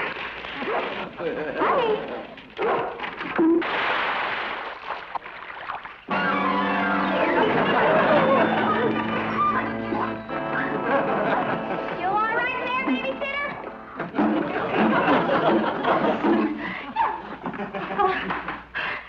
Good. I don't want to knock you off too early. I figure I can get a couple more hours of fun out of you tonight. You little. Mine's go quick, you know. I've already been called everything. The one I like best is the babysitter killer of Avenue B. That was a mean trick, dropping that bucket of water over the door. Please don't tell anybody, please. Well, I don't know. Please don't. That trick's strictly amateur stuff. You'll ruin my reputation around the neighborhood. Well, you'll be good. I'll do the best I can. But I'm just a fun-loving little monster. Okay, let's get some action around here. Whoa!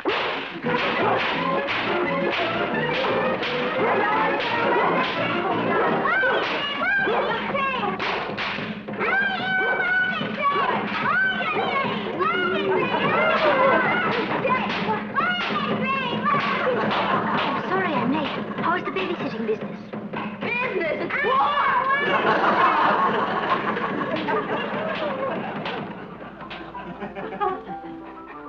Don't worry, the wagon train will be along any second now.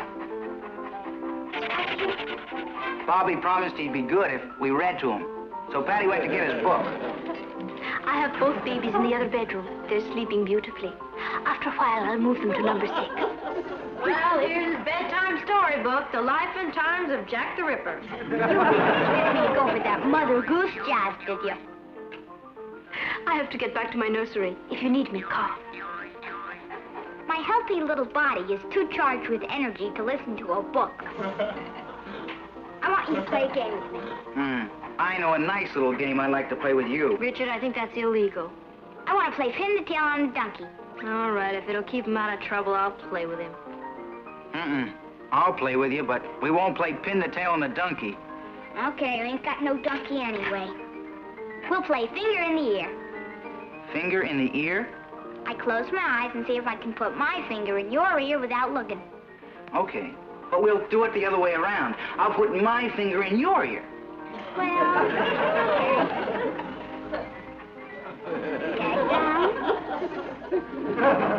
okay.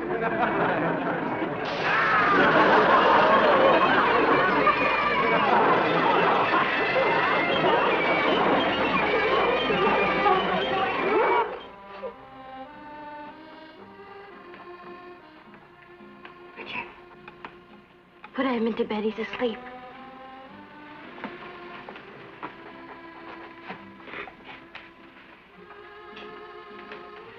Ain't that sweet? Shh. Yes, it is. And you've been very sweet, too. For the last 5 minutes, anyway. Don't turn it up. You might wake Edmund. I'll just look at it without any sound. Good. Everything's quiet, huh? At last.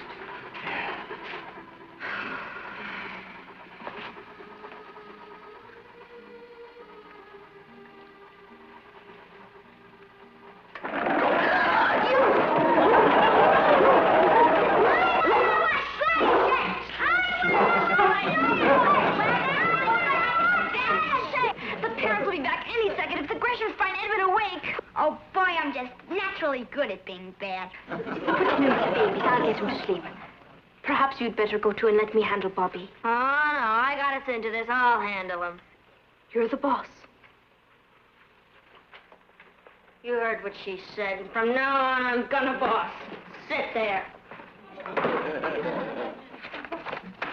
Mother Goose. Old Mother Hubbard went to the cupboard to get her poor dog a bone. When she got there, the cupboard was bare, so the poor dog had none. Oh, look at the puppy in the picture. There's no puppy. There, a little bitty puppy. I can see it. Look closer. There. I don't care how permissive your parents are. Kiddo.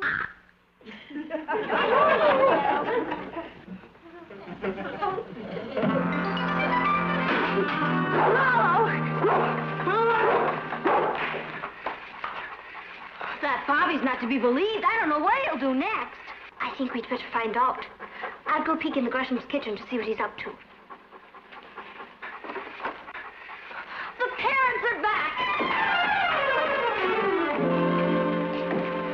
How's Rollo? He's all right, isn't he? Oh, he's fine. He's a number 6, and so are Edmund and the other babies. Where's Bobby? Bobby! I'm in the kitchen, Patty. Come on in. I've got a big surprise for you. A surprise. Isn't that sweet?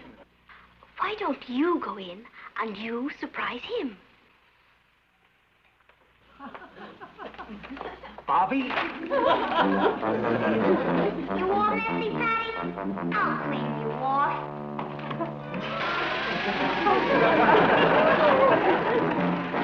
Boy, oh boy, I'm ready. Have tonight. If you're not, you're sure gonna be. Come here.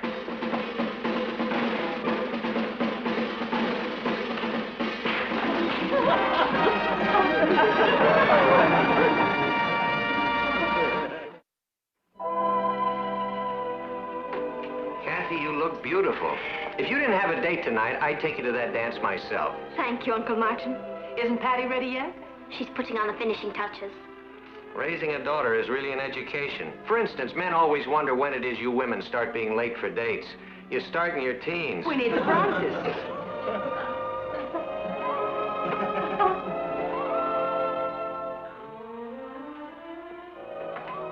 How do you like my new dress?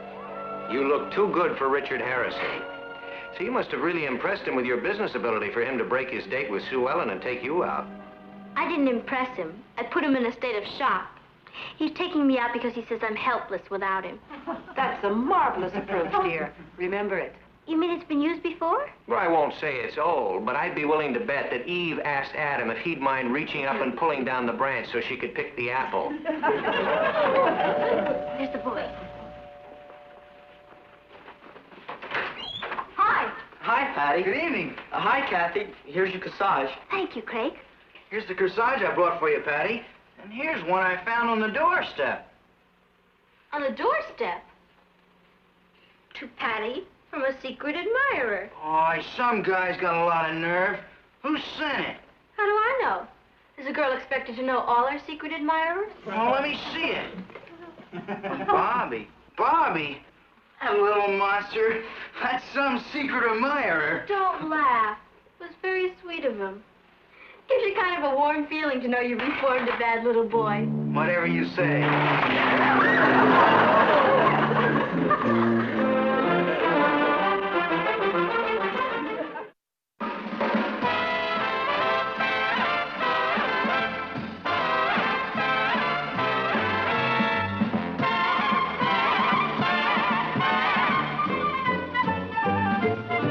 Here's Kathy, who's lived most everywhere, from Zanzibar to Berkeley Square. But Patty's only seen the sights a girl can see from Brooklyn Heights.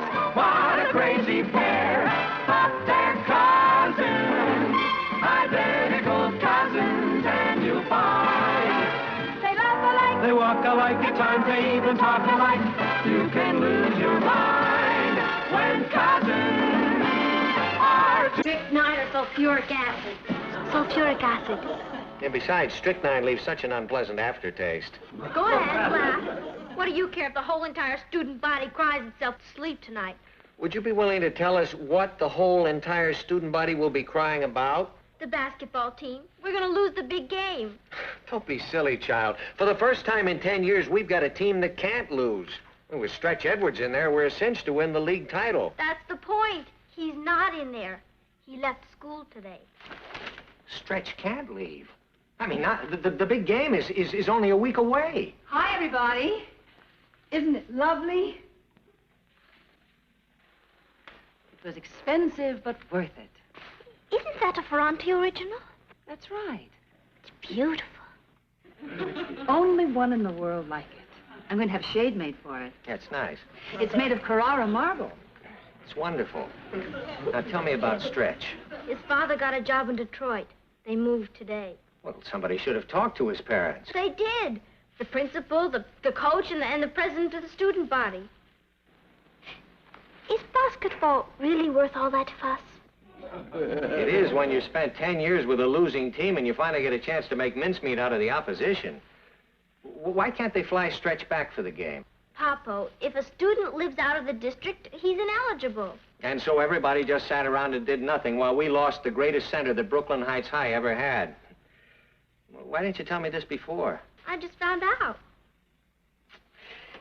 You'd think some public-spirited citizen would have stepped forward and offered his home for this boy. Like who? Like us. He could have stayed here. Martin, let's not get carried away. Now, Natalie, it would only have been for a week. Brooklyn Heights hasn't won a championship for 10 years. Where's your loyalty? It's a shame it's too late. Yeah, he's probably halfway to Detroit by now. You mean you would really have invited him to stay here? Certainly. Why, if that boy weren't on his way to Detroit, he'd be an honored guest in this home tonight. You can come in now, Stretch.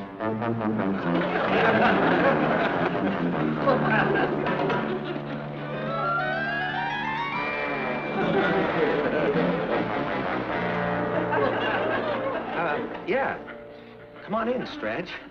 I sure appreciate your hospitality, Miss Lane. Thank you, sir.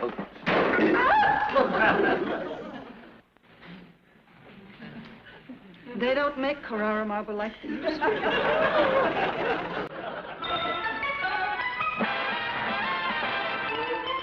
Meet Kathy, who's lived most everywhere, from Zanzibar to Berkeley Square. But Patty's only seen the sights a girl can see from Brooklyn Heights. What a crazy pair. They're cousins. Cousins on the way. One pair of beautiful kids, different as night and day. Where Kathy Doors of Minuet, the ballet Russe, and Cougar Suzette.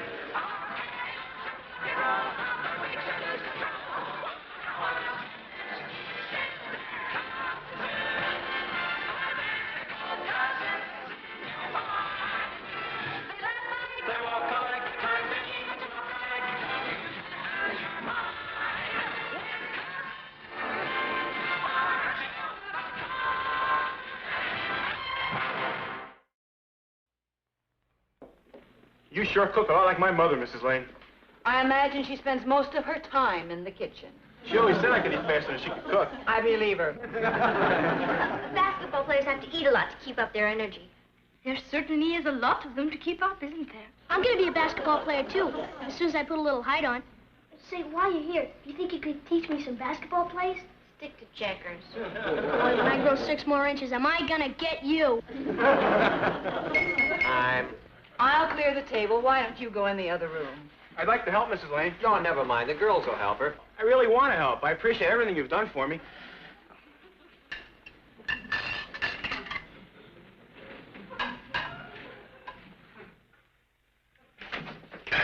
Gee, did you hurt yourself? No, I'm fine. It's okay. I'll have it raised. Thanks. Let me help you, Mrs. Lane.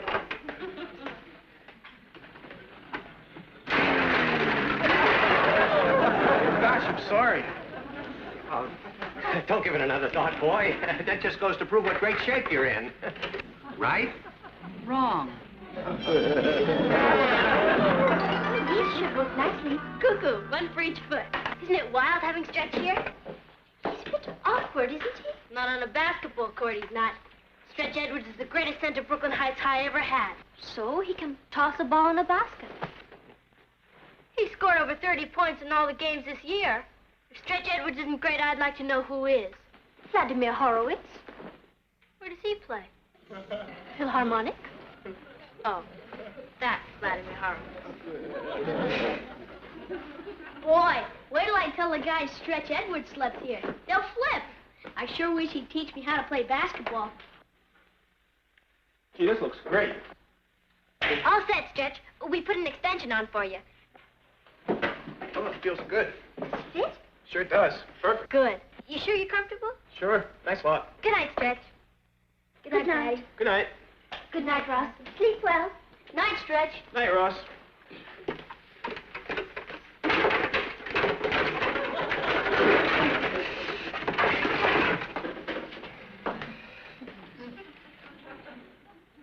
What are you doing?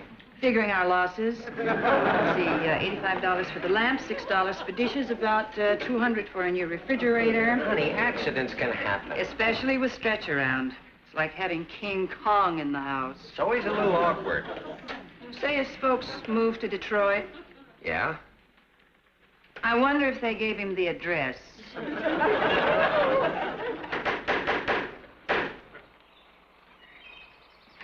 How much?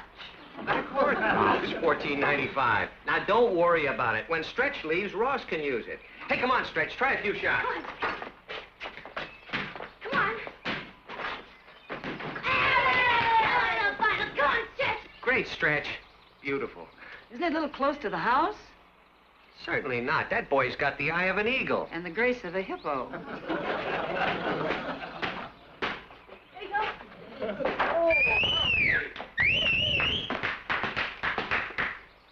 Come on, Stretch. Let's go. Come on, show Come on, Stretch. Let's try a little teamwork. You'd better not, Mr. Lane. I throw him kind of hard. The harder, the better. I used to play a little basketball myself.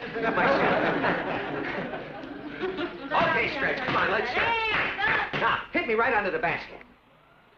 One broken window. $25. Good evening, Coach Coughlin. Oh, good evening, Mrs. Lane. I hope I'm not intruding. Oh, not at all. They're playing the Purdue-Stanford game in the living room. Oh, Rob. Come on in. Coach Coughlin. Mark. Good evening. You know everyone. Yes. Hello, everyone. Hi, Patty. Won't you sit down? Hi, Patty. Thank you. I don't want to seem premature, Coach, but congratulations. For what? For coaching the first Brooklyn Heights champions in 10 years. Does anybody here know my wife? Well, yes. Mrs. Coughlin is my English literature teacher. Well, when I got up this morning, I said to her, Florence, only 6 more days and I'll have that silver cup right in my hand. And she said, Horace, you haven't got a chance. And I said, why? And she said, because he's flunking. And I said, who? And she said, Stretch Edwards. Well, when I came to, I said, if it's close, Florence, let him pass. Please, Flo. And she said, how can I? He's got a semester average of 27 out of a possible 100. I made a deal with her. The final examination is Friday. She said she'll pass you if you get a B. Thanks, Coach. You're all heart. No, they're just level with me. Don't let me get my hopes up high, Can you get a B? No. Thanks. Have a nice trip to Detroit. Isn't there any chance you could pass that test? Not even if my own mother gave it to me. Well, it was a beautiful dream while it lasted. No B, no game. Of course Stretch can play, if he wants to. He can? Certainly. You are all arguing on a false premise. But I still have to pass that test. I know. That is the simplest thing in the world. Edgar Allan Poe, American author and critic, born 1809, died 1849. Among his stories were The Murders of the Rue Morgue and The Purloined Letter. His poems, The Raven, The Bells, and Annabel Lee, are noted for their fantastic imagery. Great! Do you think it'll really work? Of course it will. It's psychologically motivated. Repetition is impressed upon the subconscious so that he can draw on the information at any time he pleases. It's a kooky way to win a basketball game, but who might argue with science? There it is, Stretch. The unconscious teacher. Well, we're going to win this game. I don't get it. It's a revolutionary educational technique. It's a cinch. You learn while you're asleep.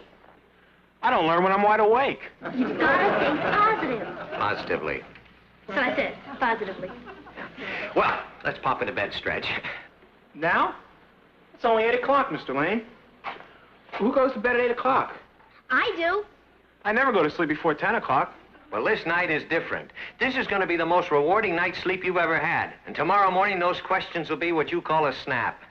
You mean I have to listen to that all night? You don't have to do anything. Your subconscious will do all the work. Now, let's get under the covers. How do you sleep at 8 o'clock? Try closing your eyes for a starter. Good night, Stretch. Good night, Ron. Good night, Dad. Good night, Ron. Good night, Dad. Deep breath. Give the boy a chance. Okay. Now, you be quiet. I won't even brush my teeth. Good. Stretch, I'm sorry. It was an accident. Stretch, do you hear me? It was just an accident. I'm sorry. He's asleep.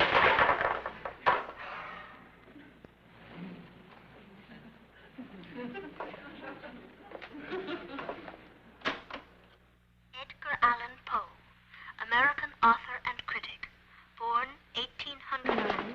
It's not going to keep you awake, is it? Can't even hear it. Good. Murders of the Rue Morgue and The Purloined Letter. His poem, The Raven,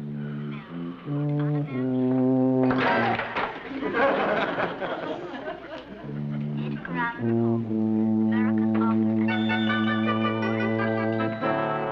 Good morning. Come on, Kath, let's get started. Yeah, go ahead, Kathy. Fire away. Who was Thomas Paine? Thomas Paine. Thomas Paine. The forward of Clinton High. Wrong team, Stretch. He was the forward for the Minutemen. You remember? The Age of Reason, the Rights of Man. What about Edgar Allan Poe? The writer? I knew he could do it. He wrote... I'm sorry. What about Bret Hart? It's no use. I just don't know. Sure you do. He wrote...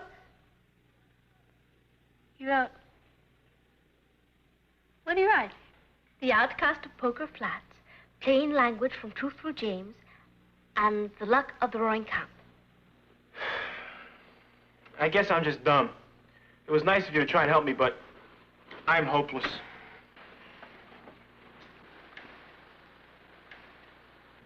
Stretch. There goes our last hope. I'm sorry, darling. I can't understand the machine not working. I can't either. Everyone knows that Edgar Allan Poe wrote The Bells, The Raven, and The Purloined Letter, that Robert Louis Stevenson wrote Treasure Island and Kidnapped. Didn't work, huh? Listen to him. Great. Now all we have to do is teach him how to shoot a basket, stretch him 4 feet 5, and everything will be fine.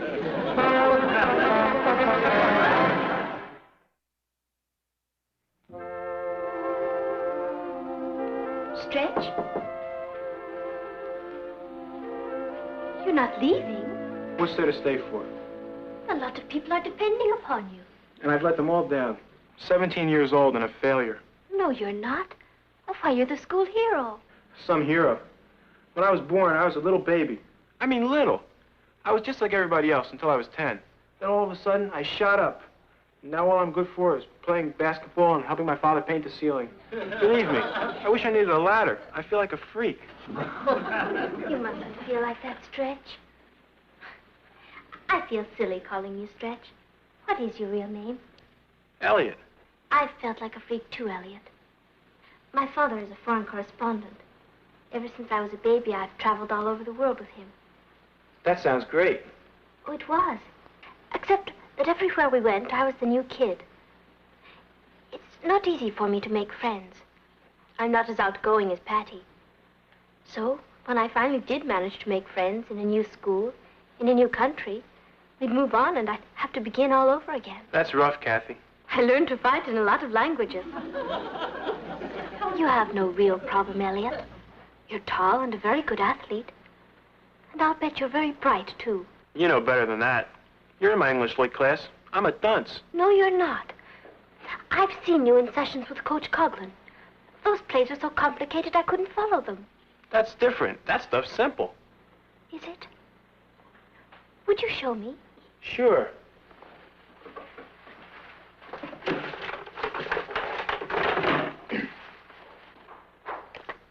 Everything's with numbers. For instance, this is number 12. I'm at center. I pass the ball to the forward, who flips it over to the guard. Guard feints and passes it over to the point man. The point man takes it and dribbles over to the other forward, who passes it across to the other guard. The guard takes and dribbles down to the other forward and gives it back to me. I take it and pass it over to the guard. He dribbles down to the other forward, who passes the ball to me. I take it and wham. 12 means all that? That's one of the simple ones. We've got 35 plays. Some of them are real tricky. And you've memorized them all by numbers. It's easy. Elliot, I want you to listen to me. You are going to pass that exam. Me? You. And we're going to do it by the numbers. Something to keep your strength up. Gee, thanks. That's all right. How's it going? Beautifully. Listen. Now, by the numbers. 11. Hup! 11, Robert Louis Stevenson.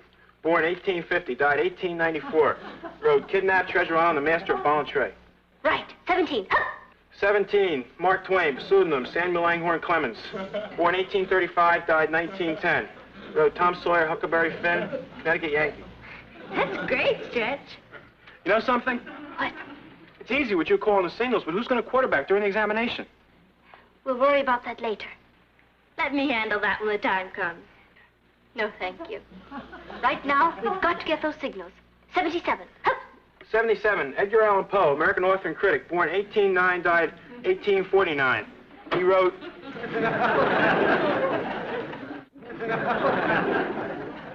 The Bells, A Purloined Letter, and, Is everything all arranged? Jack will be outside the classroom window in exactly 8 minutes. Good show. Hi. Hi. Elliot, how do you feel? I feel a little dizzy. You'll be all right. I hope so. He looks kind of green. He feels a bit warm. He's just nervous about the test. This is the final examination in English literature. It concerns the lives and works of writers we've discussed in class. Now, you have an hour to complete the examination, and you may begin now.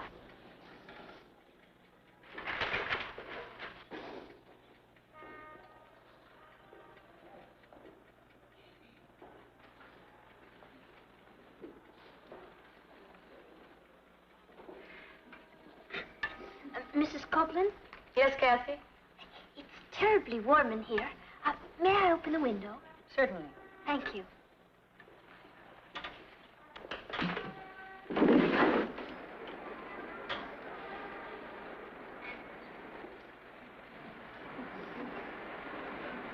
We're for Brooklyn, and no one could be prouder. And if you cannot hear us, we'll yell a little louder. We're for 11!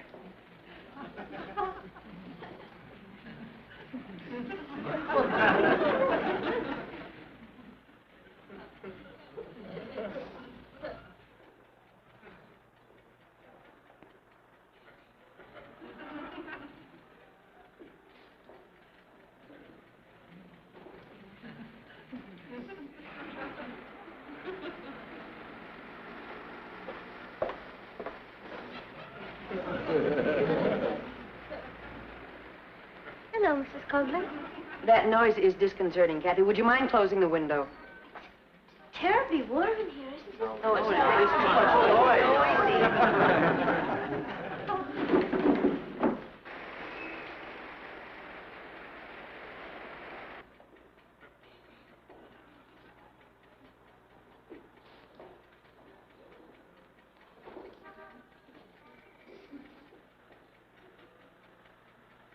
Mrs. Coughlin? Yes, Kathy. I still think it's terribly warm in here. The temperature must be at least 77.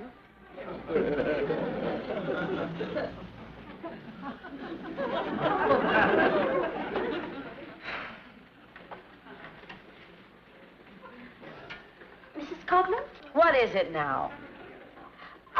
The clock says it's 14 after 10. Actually, it's 16 after.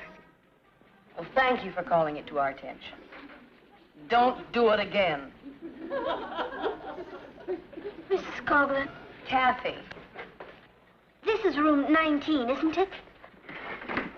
I want to put it at the head of my paper. I want you to finish the balance of this examination in the assembly hall. Right now.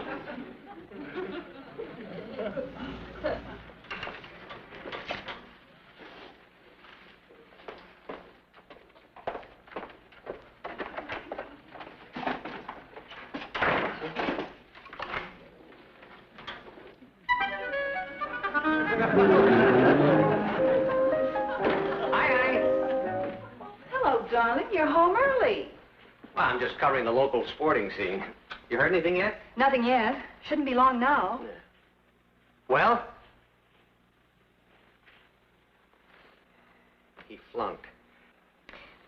Everything went fine until Mrs. Coughlin closed the window. What's that got to do with the examination? Oh, nothing. Kathy. I tried to help him, but Mrs. Coughlin got a little disagreeable about it and insisted I leave the room. You didn't cheat, Kathy. Not really. I was just calling the signals, and Mrs. Coughlin didn't let me finish. There goes the old ball game. Who's the boy? All back! What are you cheering about? Stretch past the exam. He's gonna play. It worked. I don't believe it. He didn't either. Well, congratulations. We just heard. We knew you could do it, boy. Wonderful. What about it? Sit down here. There was nothing to it. The boy is a brain. And we're going to play in the league finals, and we're going to win. Yeah! Aren't we, Stretch boy? Rickety rack, rickety rack. Who's the boy? We all back. Elliot! I sure appreciate the confidence you people have in me. We knew you could do it, Elliot. All of a sudden, it came easy. I didn't need the numbers anymore. I just looked at the questions and wrote down the answers. Oh, I can see the look in the other coaches' faces. You know what I said to my wife this morning? I said, Florence, you know that picture of your mother on the mantelpiece? And she said, yeah, well, what about it? I said, well, take it down. You know why? Because that's where the silver cup is going to go.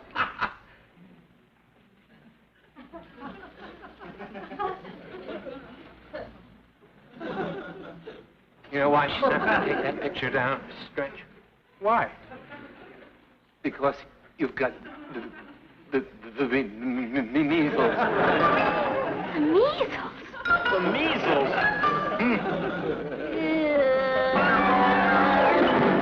I've waited 10 long years for this day.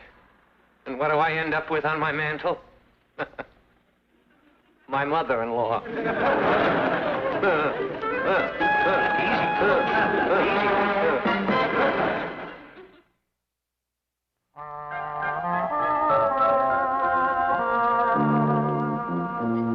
How do you feel? Okay. I'm sure sorry, Kathy. Why? I've been nothing but trouble. Now you've got me for 2 more weeks. I don't mind. I'm beginning to like athletes a lot. What you're doing for us is terribly nice. Oh, it isn't anything.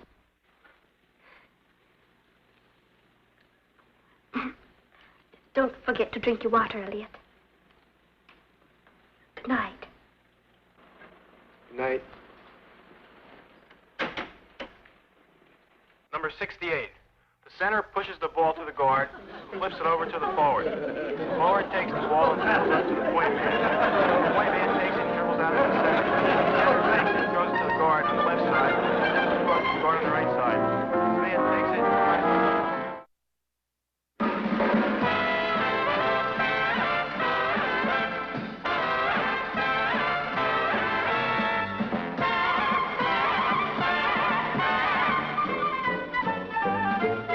Here's Kathy, who's lived most everywhere, from Zanzibar to Berkeley Square. But Patty's only seen the sights a girl can see from Brooklyn Heights. What a crazy pair, but they're cousins, identical cousins, and you'll find they laugh alike, they walk alike, at times they even talk alike. You can